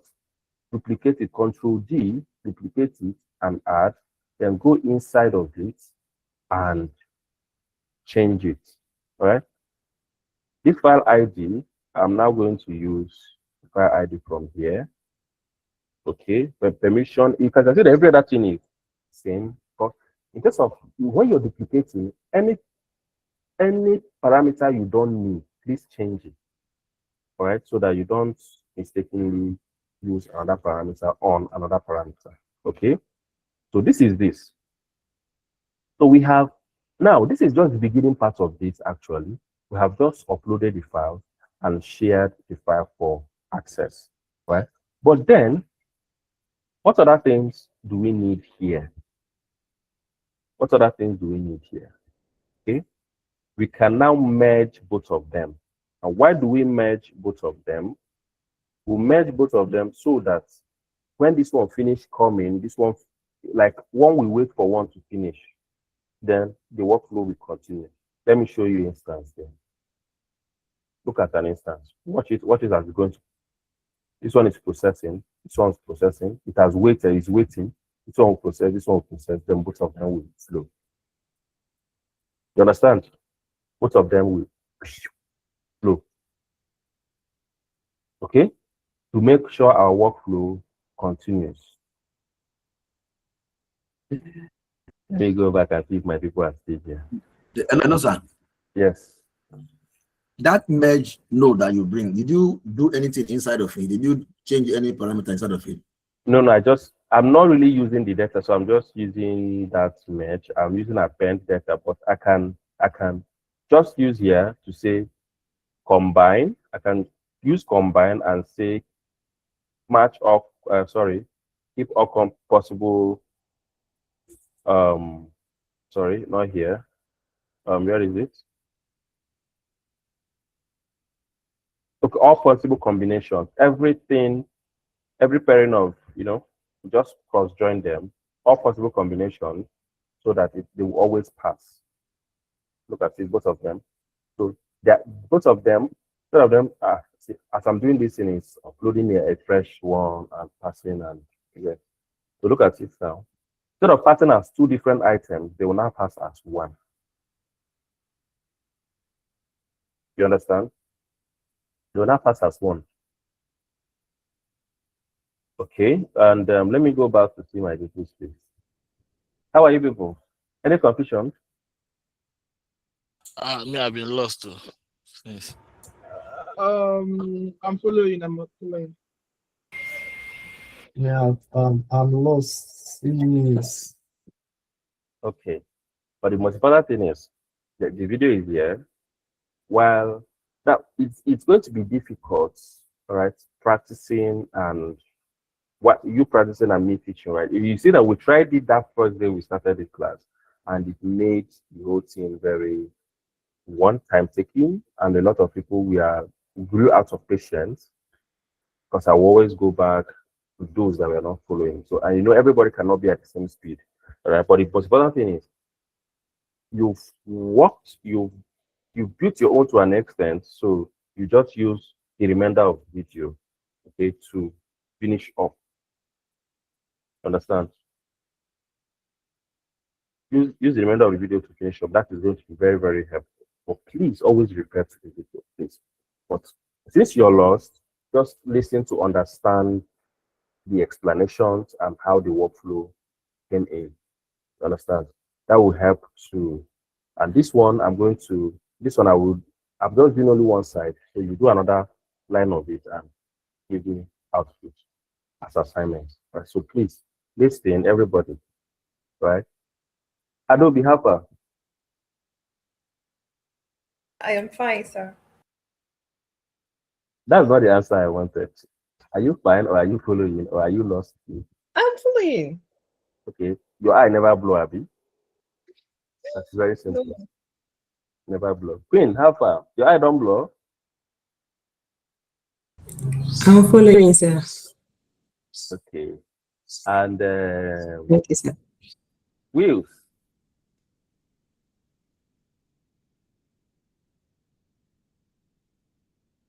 Wheels. Is wheels here at all? Wheels, are you following?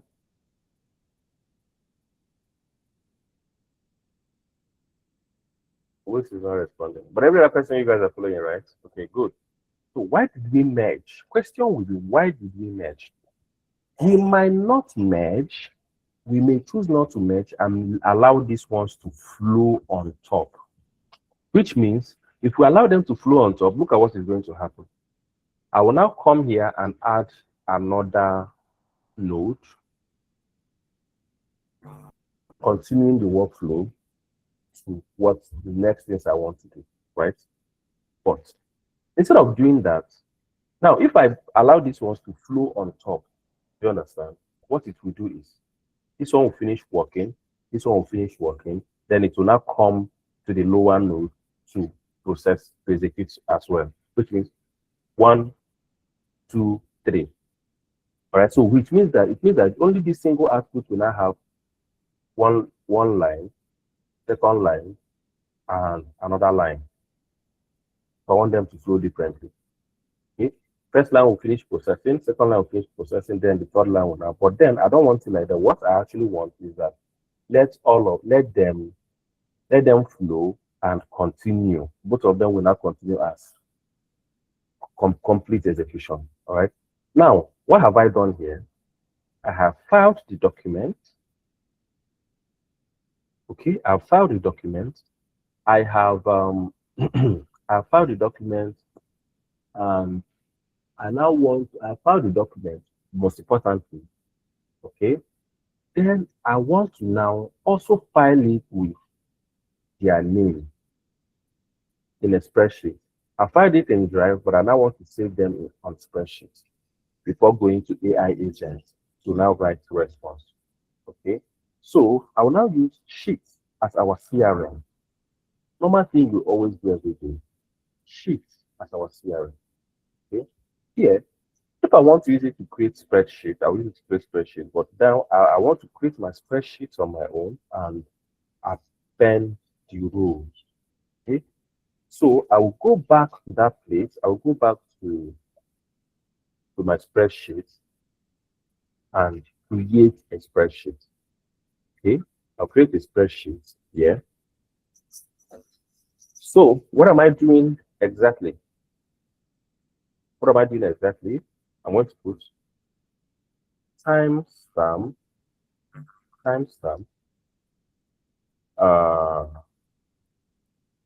Sorry. Instead of waiting to do this in this long, I'll just come here and I'll come here. And this is not necessary. This is not compulsory, just for me to make my life easier. I'll come to this table here.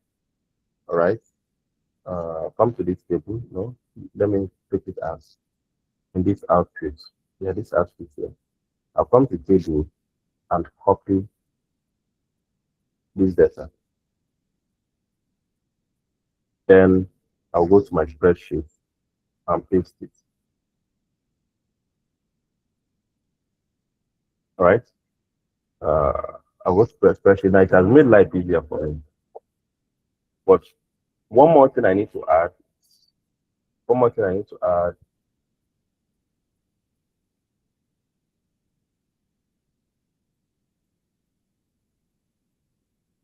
one more thing I need to add is okay, this time of submission. I'll take time of submission and put it here. Okay. Then I need to add here. I need to add here to the contract doc link. All right. Then here I will now say payment proof link. Okay. So I'm going to where's that so I don't forget this information. How do I sorry, I had an experience with this spreadsheet. I created a spreadsheet outside the Google Drive. They are now migrated it into the Google Drive. And so try to populate data into the spreadsheet. It didn't work. Yes. Except I created it from the Google Drive.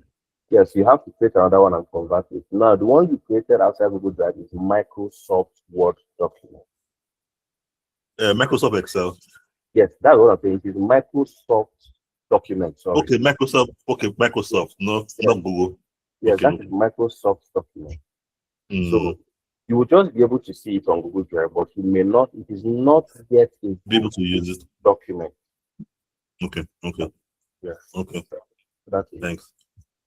So let me use here SaaS government. Right, as the name of it. So this is it. Then there's an additional thing I need to add. Let's try if that's going to work. AI recommendation. Maybe we want our AI to recommend. Now I'm doing this so that even when you have documents, you need AI to recommend for you and all those. All right. You want to quickly look at the AI recommendation and all those. You can do them, right?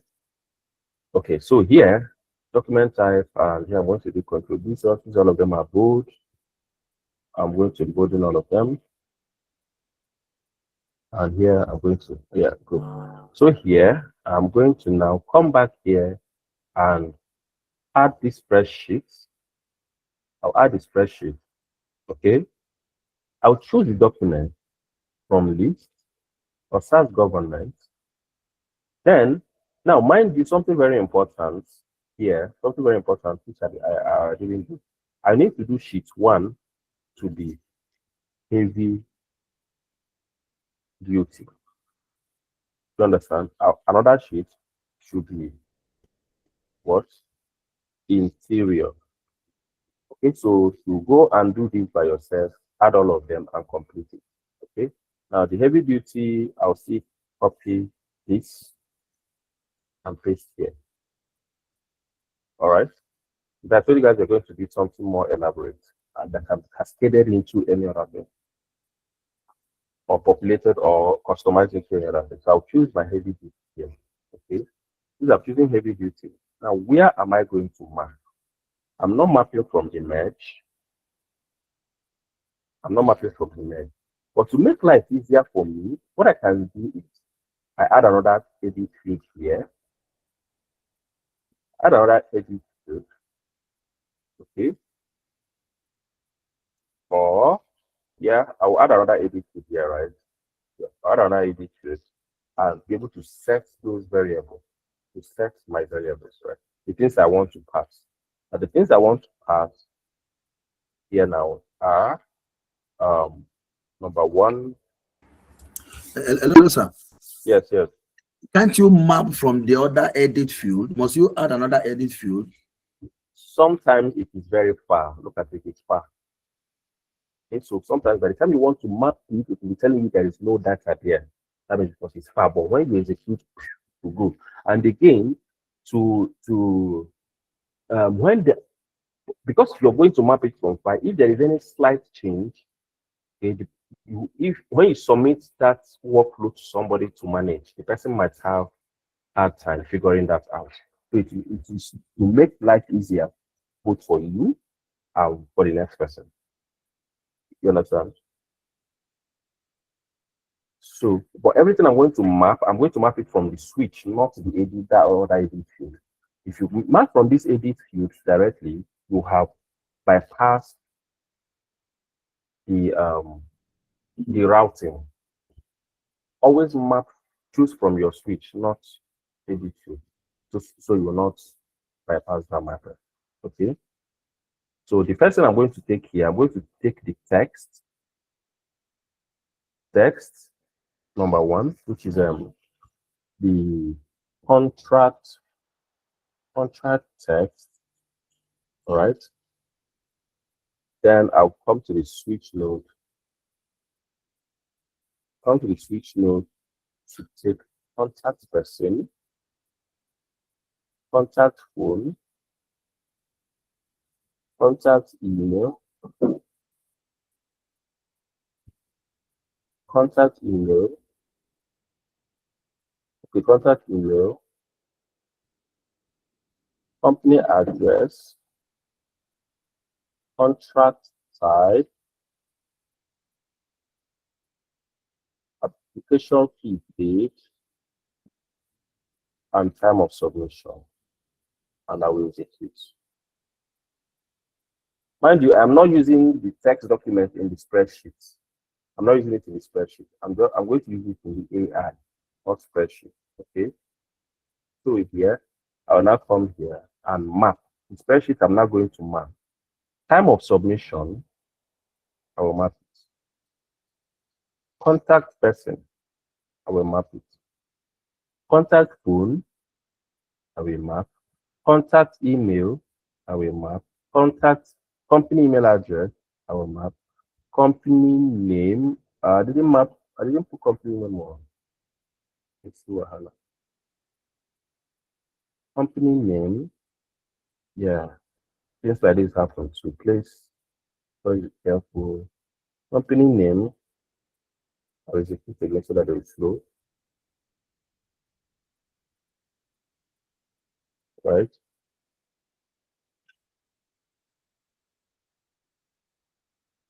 Company name, contract type, application amount paid, application amount paid.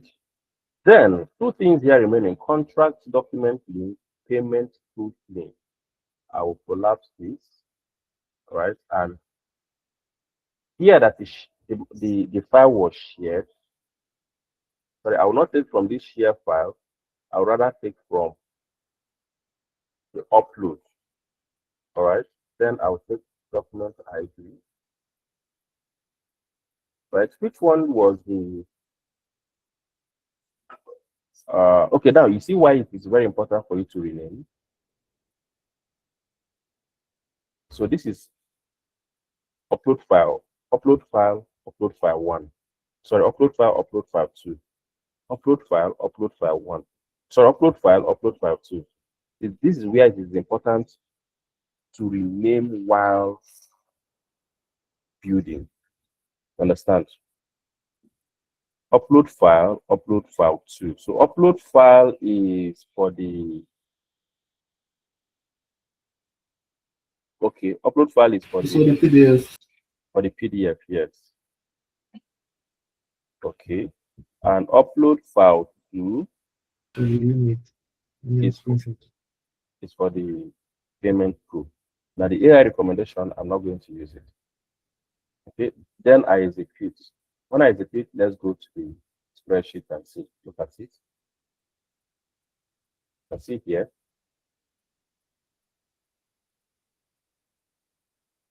But then it's coming in it's not coming in as sorry, the ID. No. I'm actually not supposed to use the ID. I'm supposed to use the view link. Sorry, not the ID. I'm supposed to use the view link. So I'm going to remove this. I'm going to remove this. Okay. There is view link and there is ID. Okay, so upload file. I'm going to use upload view link, the public link, web view link. All right. Between this and this, now this is download. This is web view link. This one is this. Okay, so that the person can view. Then this one I'll also use this. Be very sensitive about here. Upload file 2. I'll also use the web view link. You can see it here, right? I'll use the web view link. Now you see the difference. Let me execute again so you see the difference. You can see here they are now as link is viewable, and this one is now viewable. But before, using the ID, they were not viewable. But now it's viewable, and I can click it to open.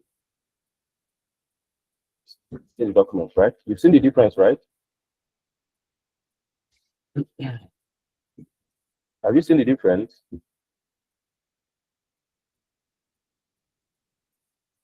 So I agree expired. Okay, then what should I do with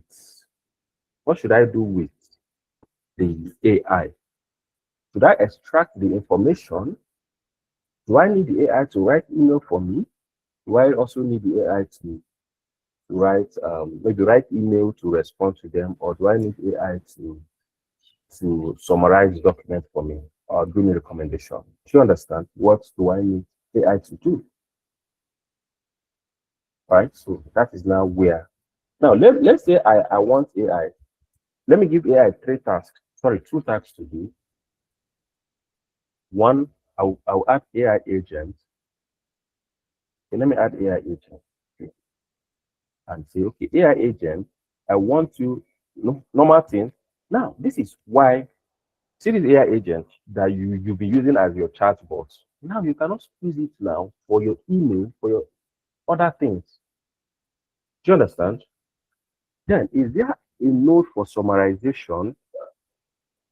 Summarization chain is also here. I use this to summarize something, but I've not used it before, but let us try it. Our qualification, something to qualify them as successful bid and unsuccessful bid, including writing emails to highlight that scenario. Okay, so how do you qualify that? This is a very, very, very good point now. Addition you brought, right? But how do you qualify that?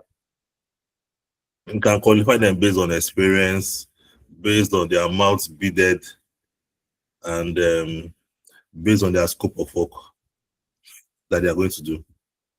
Majorly based on the amounts. Most companies will use amounts. If the amount is low, you want to match the lowest bid with the quality of work they are planning to do.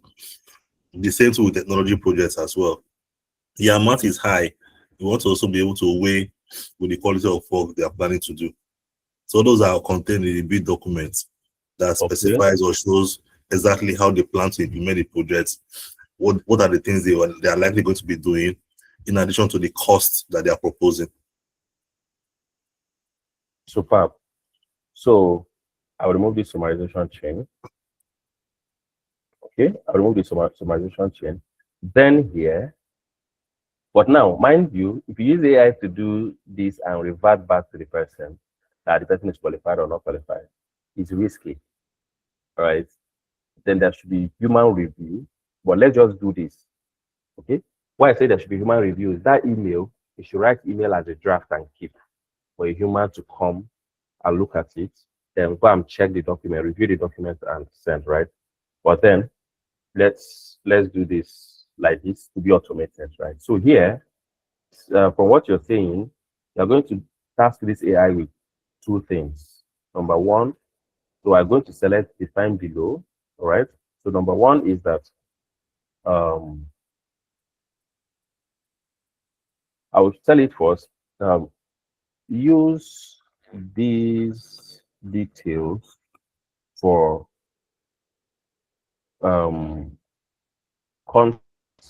contract analysis and for contract analysis and qualification. All right. Then I will drag the text. So that text, contract text, I'll put it here and say contract document slash text. Okay. Company name. What's the company name?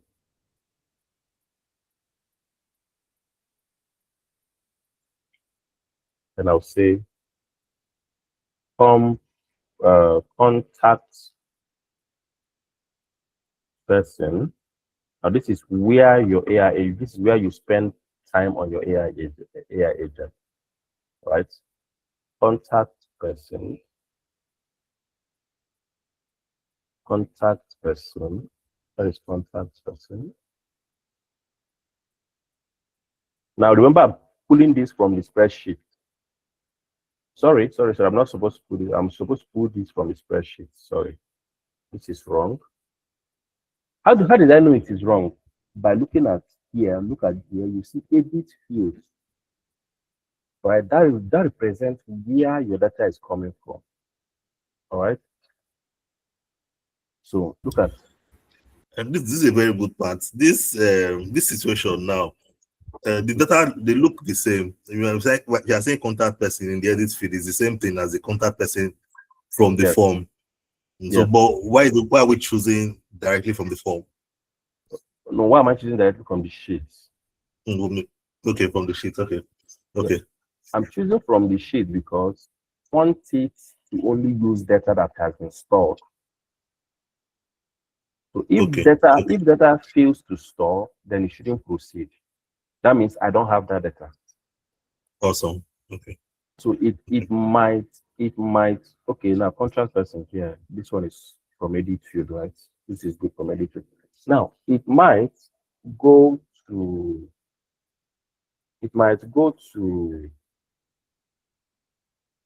pick data from before storing and run. Especially if it is a workflow that you did not, like if it's a workflow that has to run, the error management is that proceed on error. It will still run, send messages to the person, but to you, it did not store those contacts for you. It did not store the details for you, but it proceeded. Understand? Yes. And then I will say contract type be dead. Heavy GT.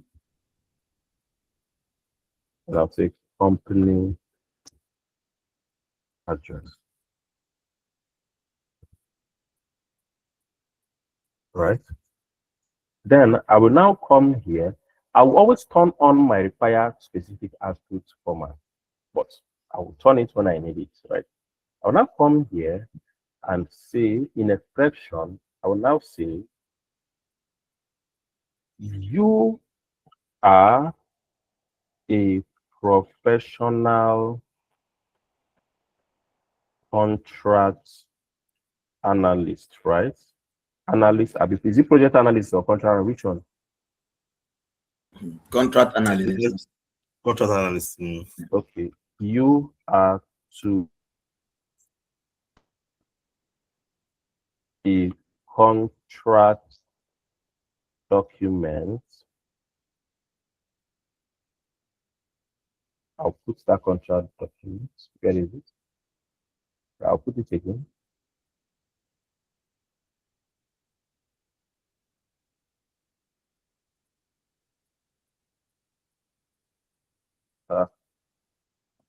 Why did you lower enter now? It was not that.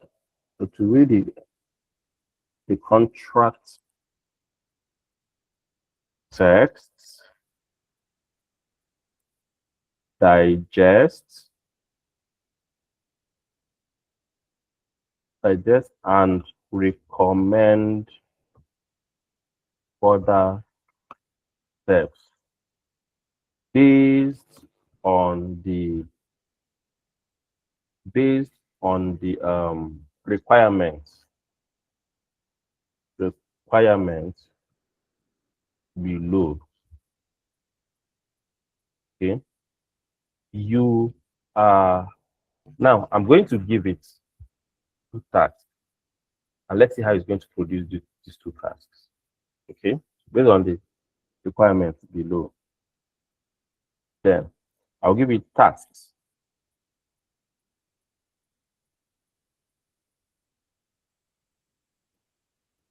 Number 1, you are to read, analyze, and criticize the contract. Okay, let me not say criticize. You have to read, analyze, and produce recommended steps in the recommended steps for the contract document, contract, let me say text,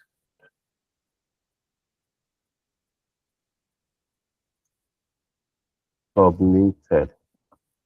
2, you are to draft an email to the contract sender highlighting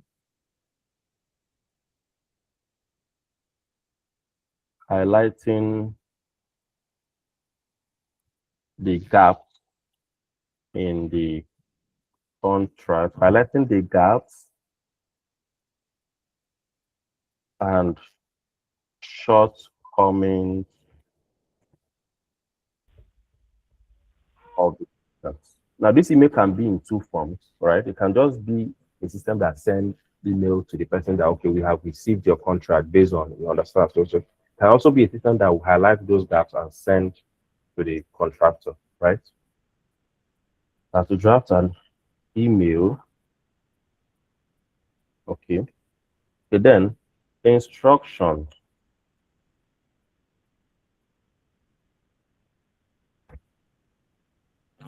Instructions.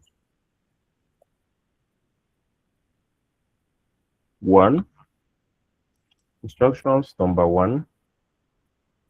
You are to produce.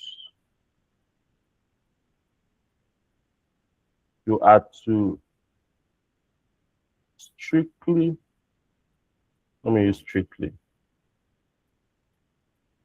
Produce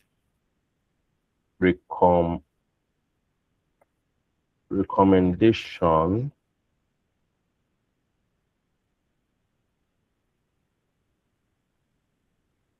to or SARS, okay, your recommendation based on the document.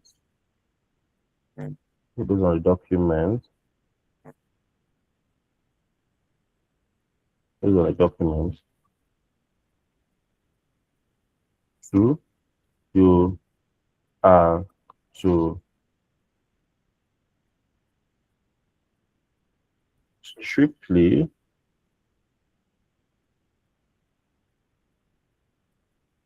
draft email to the contractor. No, okay, that to strictly produce and output. Okay, okay, let me put it this way. You have to output 2 items. You have to strictly output 2, no, 3. You have to strictly produce 3 outputs. Produce 3 outputs. And I'll say recommendation based on the document.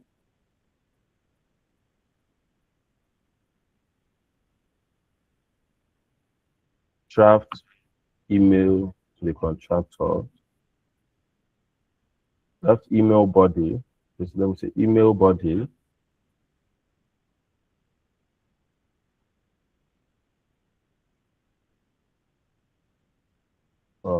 no. Email body, then another one. Draft email subject to the contractor. All right. Then I'll now come here and say sign off. Okay, now in case I want to use HTML, or no, this is too much already. We'll do HTML in the next one. Draft email to the contractor. Then here I'll now say sign off. Now Osas will not give you parameters that it will use to qualify the document, right?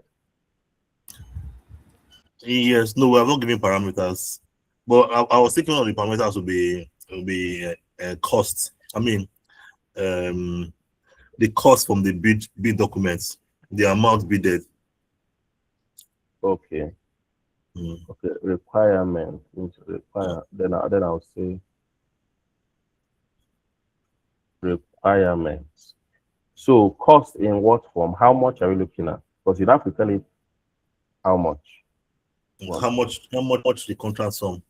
Okay. So if the contract sum is say like 10 or 100 million, let's know how much each contractor is bidding. Contract total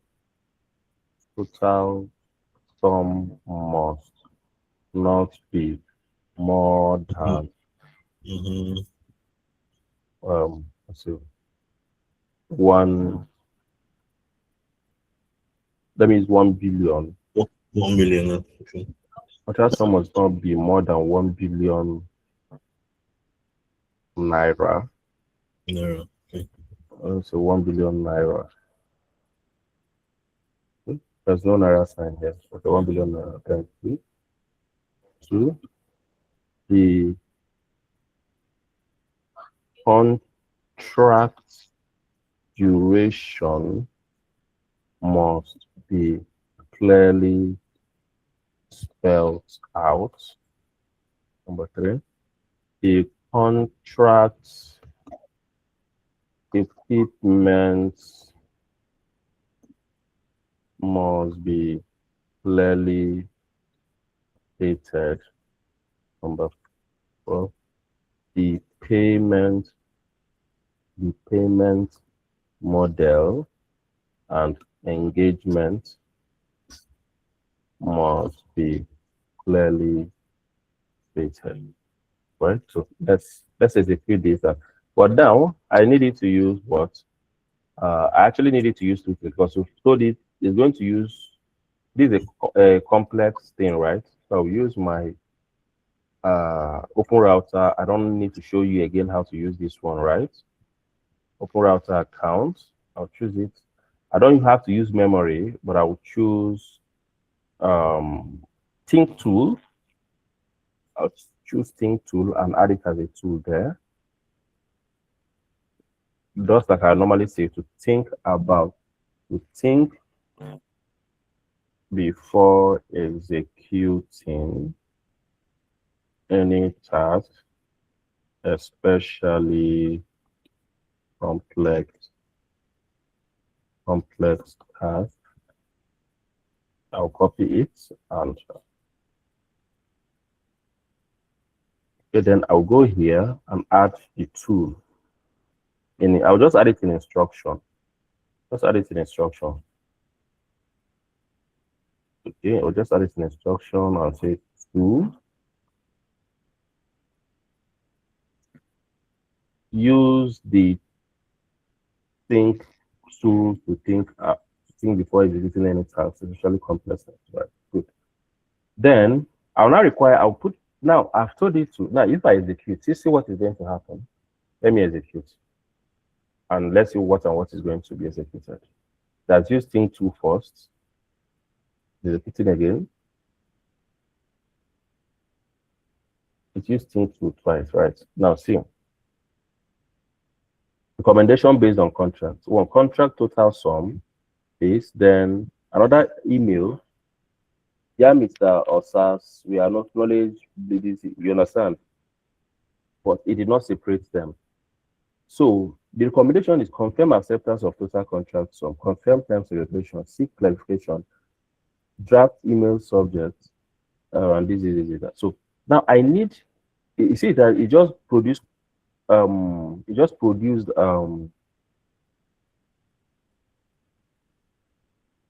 just produced modeled up some, like sorry, cluster documents.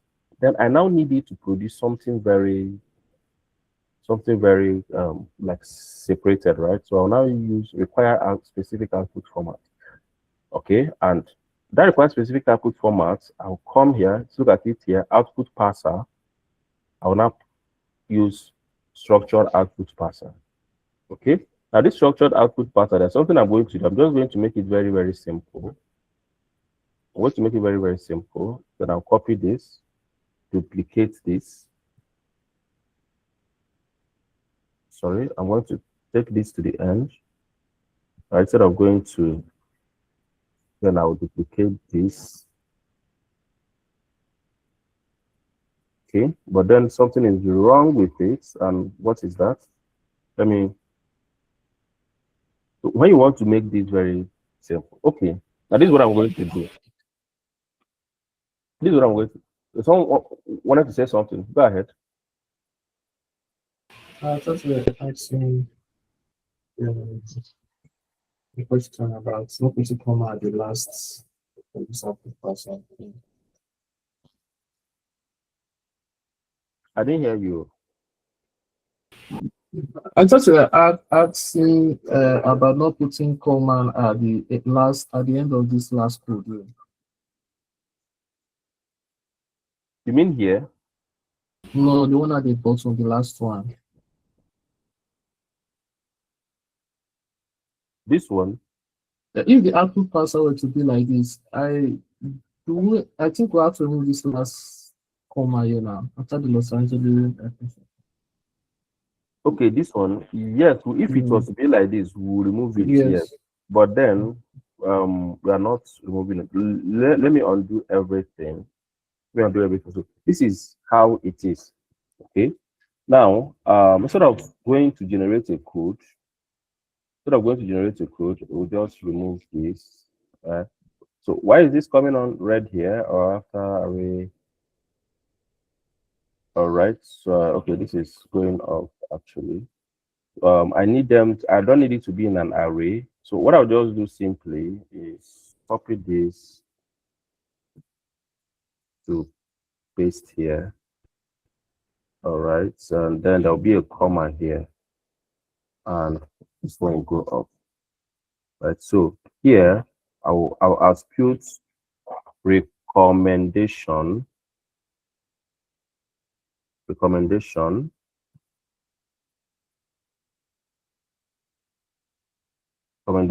and here I'm going to replace this with a recommendation.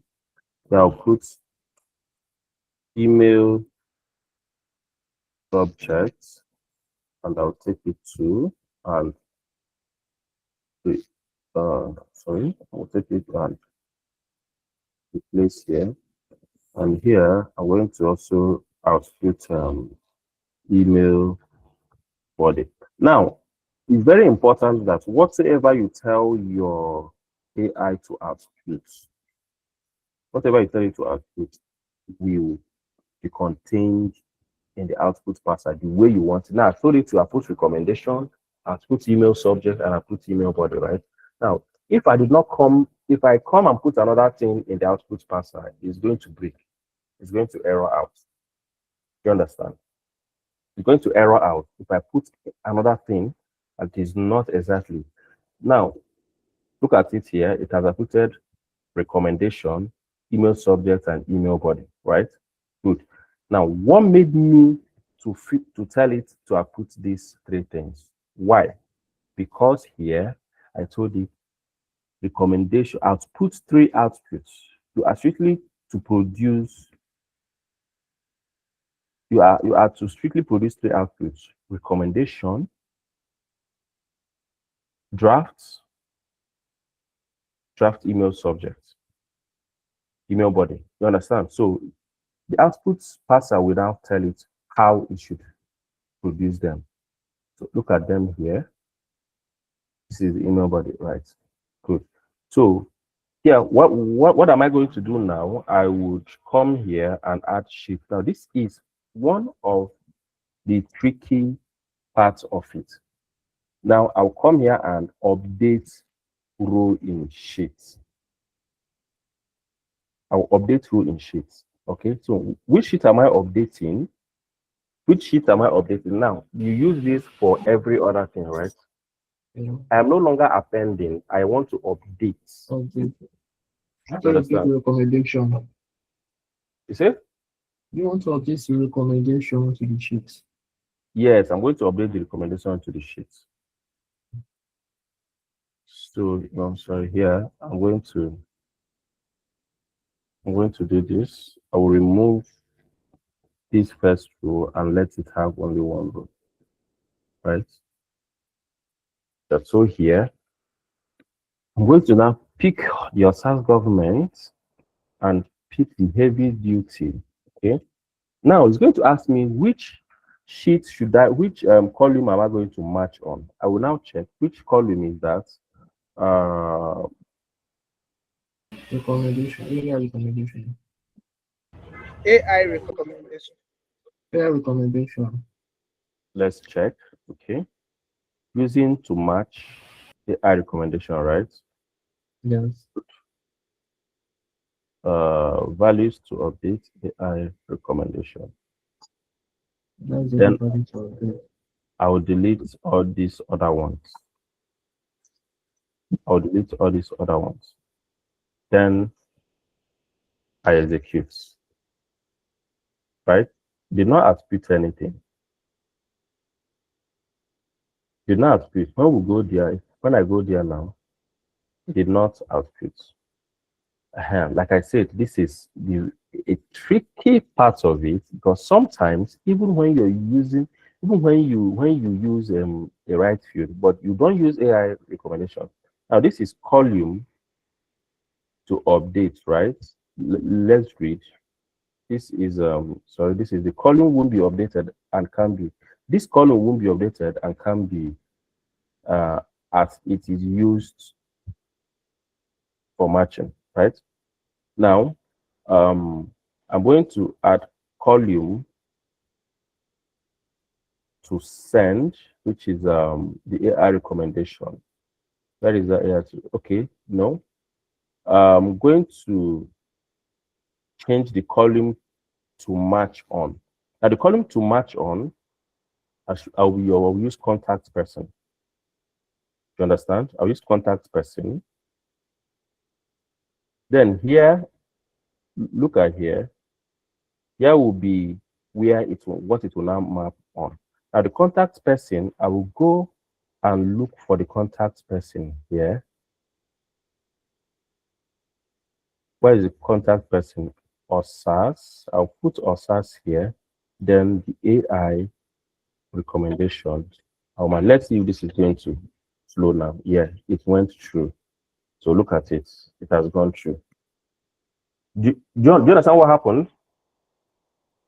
It is going to look for, now, you're going to pick a node it should look for. Do you understand? Sorry, a column it should look for. Now, if we're using the contact person, okay, so now look for that contact person line and come and slot it where you want it to be. Now, contact person is OSAS Ebudu, okay? So it will look for where there is OSAS Ebudu. You understand? It will look for wherever there is OSAS Ebudu and slot it inside. Now look at the contact person here, OSAS. To look for this person to slot this recommendation.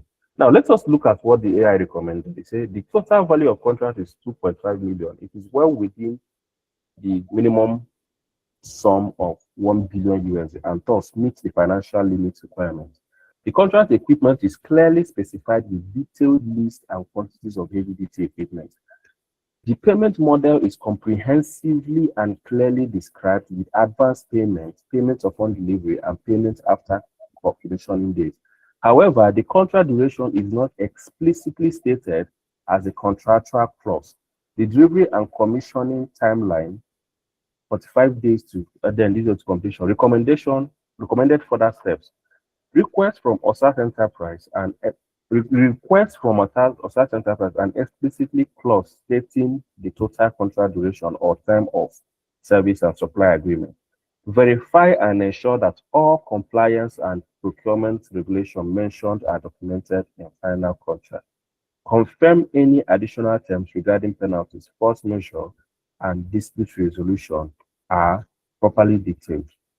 This will ensure clarity and proper contractual obligation enforcement for both parties. Jonathan, this is what the AI. Now, I guess as a human being, this is to an extent very impressive, right? As a human being, these are also the things you should be looking out for in that contract. With the AI made it easier for you. Okay. Then the next line of action would now be to send an email. Send an email to, I know some people will say, it never still finished. But I'll send an email to the people, right?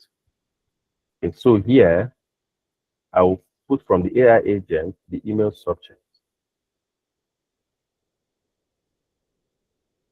Email subject, see? Request for clarification or additional details. Okay. Now, since we told it to be an analysis person, it's just going to make the analysis, right? So who is it going to send to? It's going to send to contact email. All right. And options, delete this. If we want to attach that document, we'll have to, okay, now, do we want to attach their document? Do we want to attach the document? Do we want this email to have that document attached? If we want it to attach, and then I will now put, Yes, yes. okay, good. I will now put drive and say download file. Download file. I'll click on download file. Right, when I click on download file, it downloads one file per time. So I will only use one file, right? I'll click on download file, then file ID, I'll go by file ID, all right, or URL. Should we go by URL? Let me use URL and see if it's going to go URL, all right, and let me execute this step and see if it's going to go. Yeah, it pulled it up. That's it. But if I was to use file ID, I would have gone down to this place to select the ID, but I'm using the URL. It means that for every URL that comes to this sheet, that is the URL is going to pull up, which is the document, this doc link. Okay. Then I'll put it up. Then the email node, I'll send it to the email node. So this email node now, listen very attentively, right? This email node, here is something we're going to do. We're going to map two items. First, we have mapped with the schema. Secondly, we now need the binary. We'll add option and click on attachments. Attachments. Now, this attachment, click on add attachment. Now, the attachment field name, what is attachment coming? Add the field name from the input node. All right, so the input name is coming as data. But now let's check something. Can we change it from data to something else? Can we add option and say file name? Okay, file name. Let me say the file name. Yes, we can change the file name, right? But if we change the file name, this is what happens now. If we change the file name, would it fail? It will fail if we change the file name. This is why it will fail. Because if I change the file name here, it becomes, let me change the file name here to be OSAT, for instance. And it dynamically chooses OSAT, and I execute. Please listen to what is going to happen. And I execute, right? Okay, it's only changing this. Sorry, let me see how I can. Okay, put out. Sorry, is the output name, not file name. Output name. If I put output name, if I include output name, put output file in field. Okay, and I put this. I map OSAS name into it as the file name, right? Please, who is talking? Mute your mic. Now it can see it has outputted of OSAS Egudu as the file output, right? But now in this place, we can't map it. We cannot map it. So if I copy OSAS Egudu here, when another person's name comes in, it will fail. Do you understand? When another person's name comes, it will fail. So you have to put in a static name here. You either put, let's say, you put something like contract documents, contract document, so that it will be static. Do you understand? Any documents coming there will be renamed to contract document. And when it goes to the email node, email upload node, attachment node uses a static name type. So we copy it here and put here, so that all the documents coming in will come in as contract document name, and email node will catch it as this, because it is not mappable. Look at it. If I try to map it, it's not mappable. But let me check table. Table does not have it as well. Schema does not have it, because binary is always different. So I execute. When I execute, let me see what happens to my email. All right, I'm going to now execute this. Now you can see it here. Request for this. Dear Osasagudi, thank you for submitting your detailed contract bidding proposal dated this. You can see the contract has attached it. Do you understand? Attached it as PDF. Upon review, we note that your proposal meets many of the criteria requirements included. All right, including this. However, there is key omission regarding the explicit specification of the total contract duration or term. While delivery and commissioning timelines are provided, the overall contract period is not clearly defined.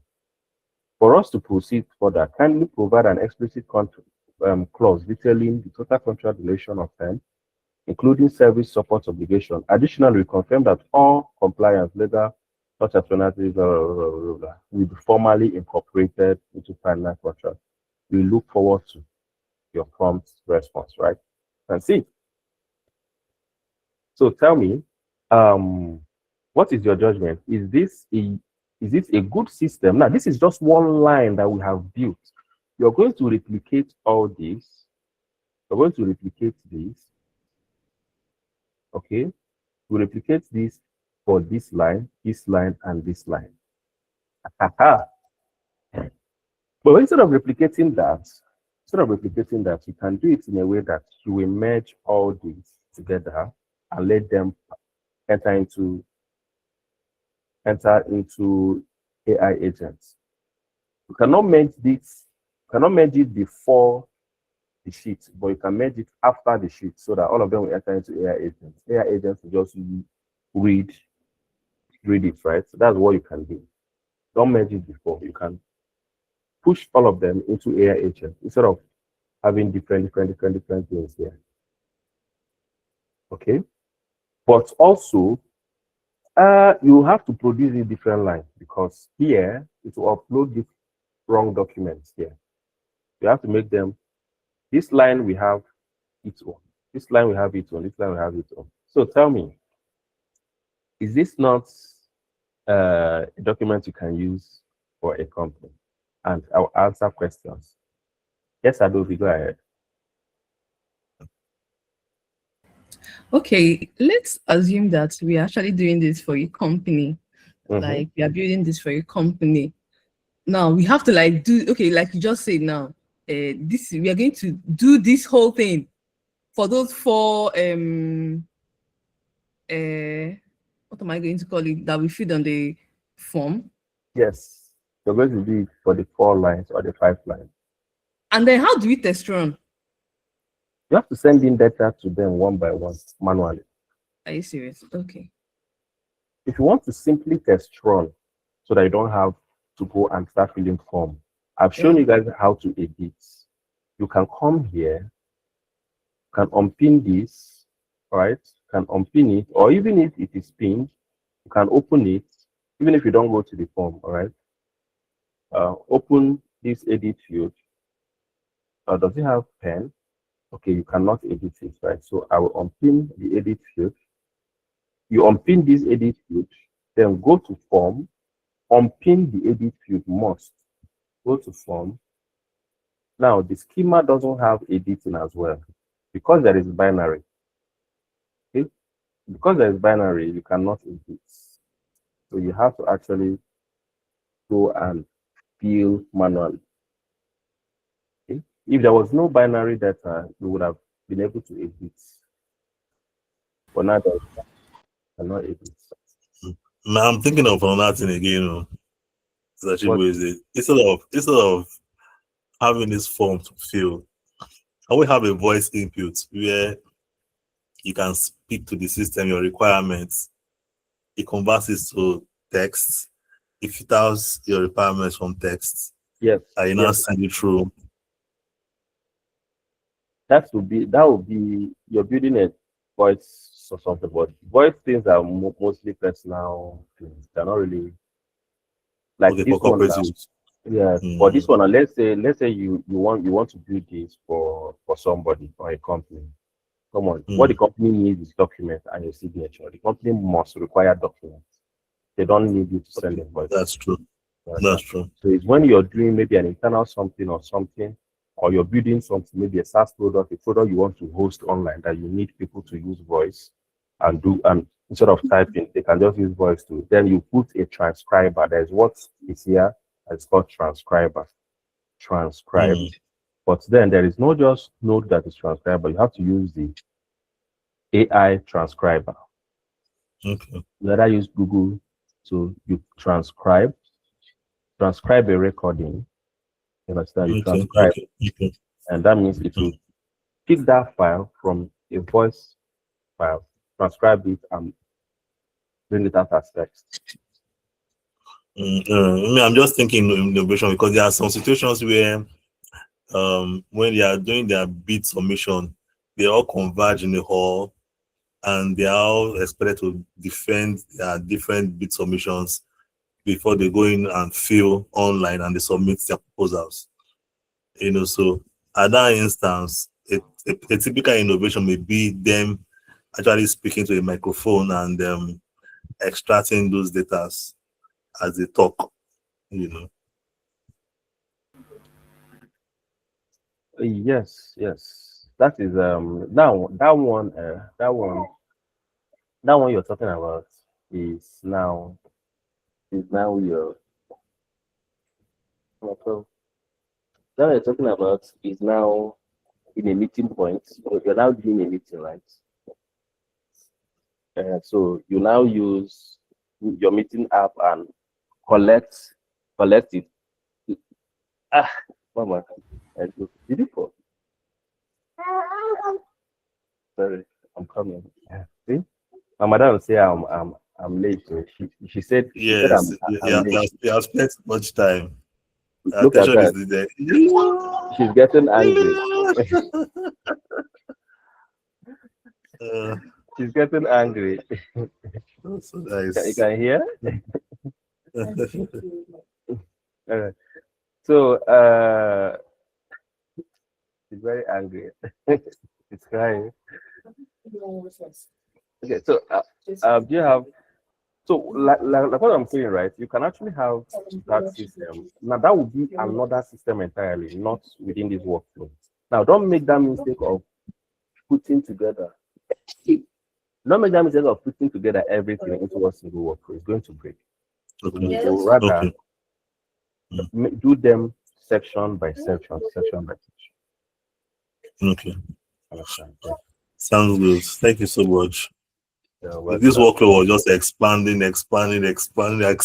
with different ideas. but it's great. Now let me show you Awesome. something. You see all these things that we've been doing, lead, just simple lead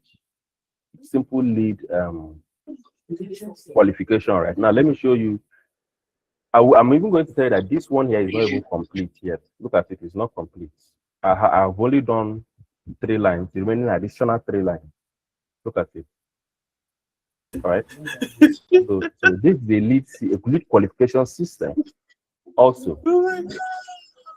Understand? So now the very interesting thing here is that you find yourself doing, once you start from here to here, you just find yourself adding. Yes. So, but if you sit down, yes, see, when you by the time you start building, before you start building, you should always sketch. But by the time you start sketching, you find out that your brain will start producing the right loads that you need. When you start building as well, you just find it, you will find it very interesting by yourself, adding and adding. Understand? Then it is now when you now want to test, that will now find out that you've done this plenty thing. As I was building it, it's always stressful to me. I was just adding. I can build all those other ones within the next 1 hour or 2. All right. Now this brings me to this point where I will tell you that under promise and over deliver. Don't over promise and under deliver. Those days when I was starting, I will hear people like that Nate I told you guys will say 4 days, 1 week, 2 weeks to build one. And you'll be saying, is it just this workflow here that someone will build within one whole week? You will not know the processes to build that thing. Right? So just like Adobe was asking, are we going to do this again? In case someone now I request for it, the client is asking for it, am I going to do all these things? Yes, that is why it is not a 1-day thing. That is why it is not a 1 hour thing. You will ask for enough time, maybe if it's 4 days, if it's 5 days, if it's 2 days, 3 days, enough time that you use to deliver that work. What matters, just like you're doing your web development or any other thing, right? You ask for time that will be enough for you to finish that. Understand? So guys, you will go and finish the other line. That is your assignment. And this is when you finish it, you can actually now post it. This is something you can. By the time you finish it, it will look like Scorpion. You can now post, and yes, that is your first arrival to building automation. This is your first reality to building automation. Not all those simple things that we used to do since. All right. So imagine as a beginner, you're building something like this. You confidently build something like this. Trust me, you've gotten good. You get so build this, do this. Let me see before tomorrow's class. This is lovely. It's actually very inspiring. It says what? I say it's inspiring, very, very inspiring. As your inspiration leads you, you continue to build. Exactly. And it's your creativity as well. Opportunity to display your creativity. Isaac, go ahead. Yeah, thank you. I wanted you to help me. You said for Gemini, the daily tokens. Where do I check and know the daily free token? You can't check the daily token. It will just disappoint you when it has cut off.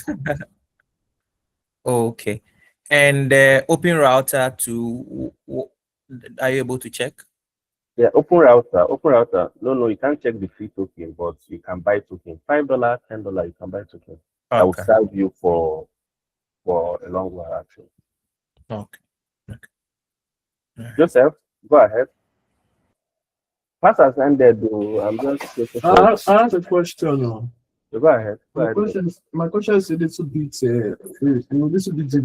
deviate from this stuff. Let's assume that I have I'm a book writer and I have books I want to sell, and I want to sell through a phone, and I want to use something like a gateway payment system.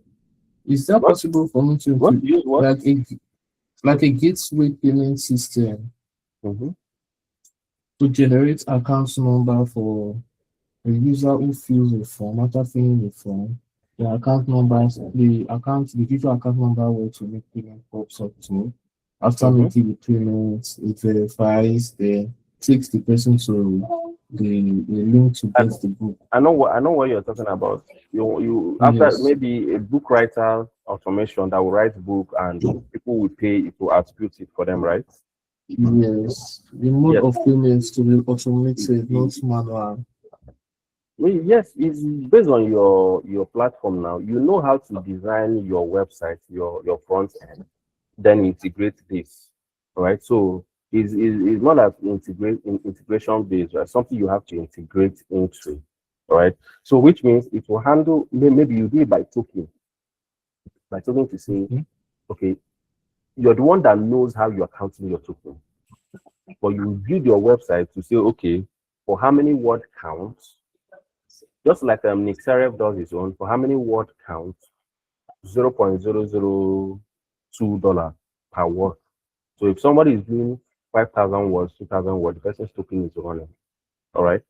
Then you don't have to do that, so that by the time you hit your workflow will now run. I've shown you people the book writing one, right?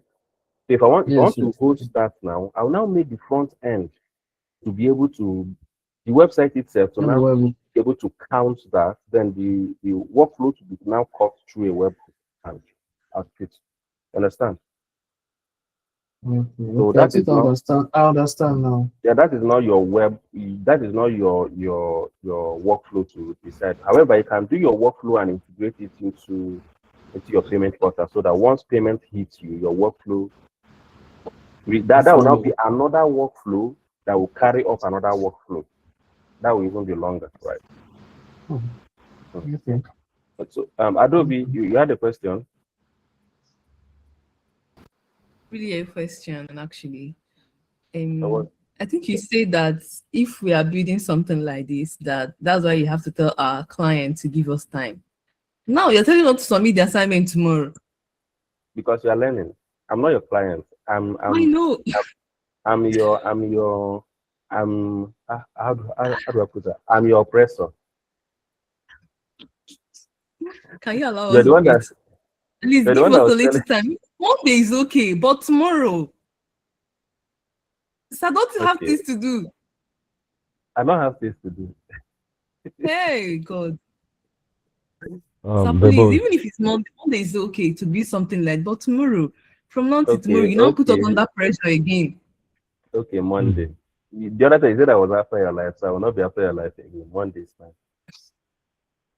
Okay, the boss. I don't know whether there is any other person that experienced that, whether I am the only person. There were some manipulation of data, whereby instead of dragging and paste as usual, you were imputing it manually, just writing it. Yes, that is binary data. That's binary data. Okay.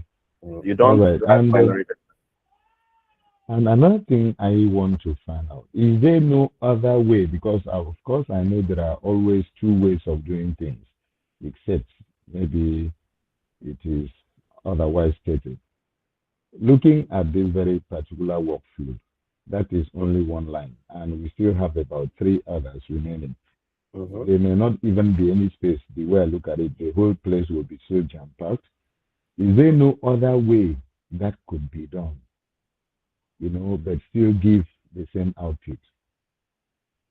And another thing is, I think that's the last one.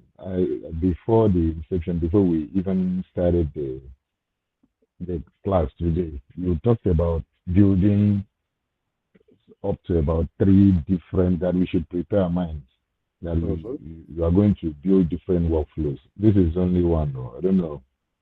Other ones are still left. And I said I wouldn't mind fixing an extra class for the week. So since this one took us this long to get to here, if I do another one, trust me, some people's eyes are going to blow. Let me call up somebody, sir, because he has been quiet here. Let me call up. Okay, then you Akise. Akise. Okay, your eye too don't blow. Hmm? He has been quiet. No question for you. Nothing. I wonder, any issues today? Is it too much? Is it too long? Is it too short? Is it too small? Should I do more?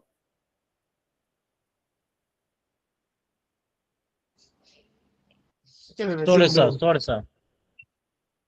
You go ahead, Joseph. Go ahead. Yes, I want to ask you some question apart from the lesson. My question is, if I build in my workflow, I want to link with my website. Is it possible or impossible?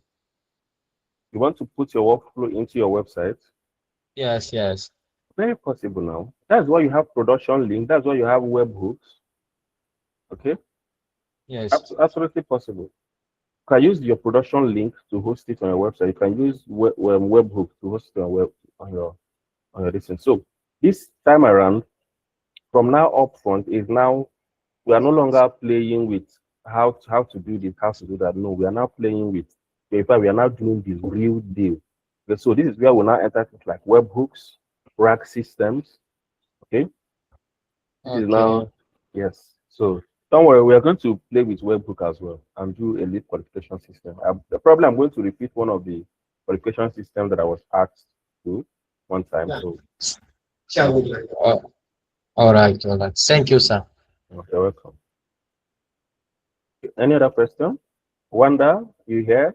Ogene, Akise, are you here? Oh, Balogun Kehinde, how are you? I'm fine, thank you. Is your eye showing blurry? This one, you've not said anything to do. I'm telling you, I'm lost. Yeah, what? I'm lost.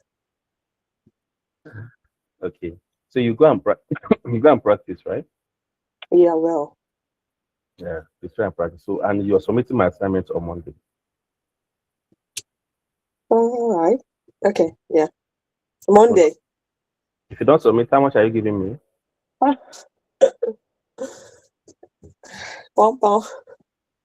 How much? €1.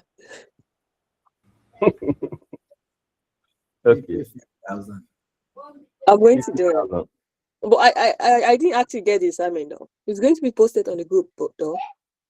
Yes, so I'll post this workflow on the group and ask people to and tell you, okay, I'll tell you what to do on the assignment.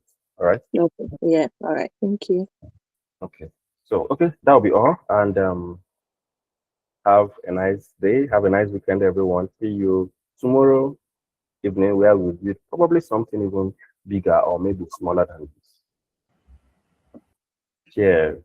Thank you, sir. Thank you, sir. You're welcome. Thank you so much, sir. Thank you, sir. I appreciate you.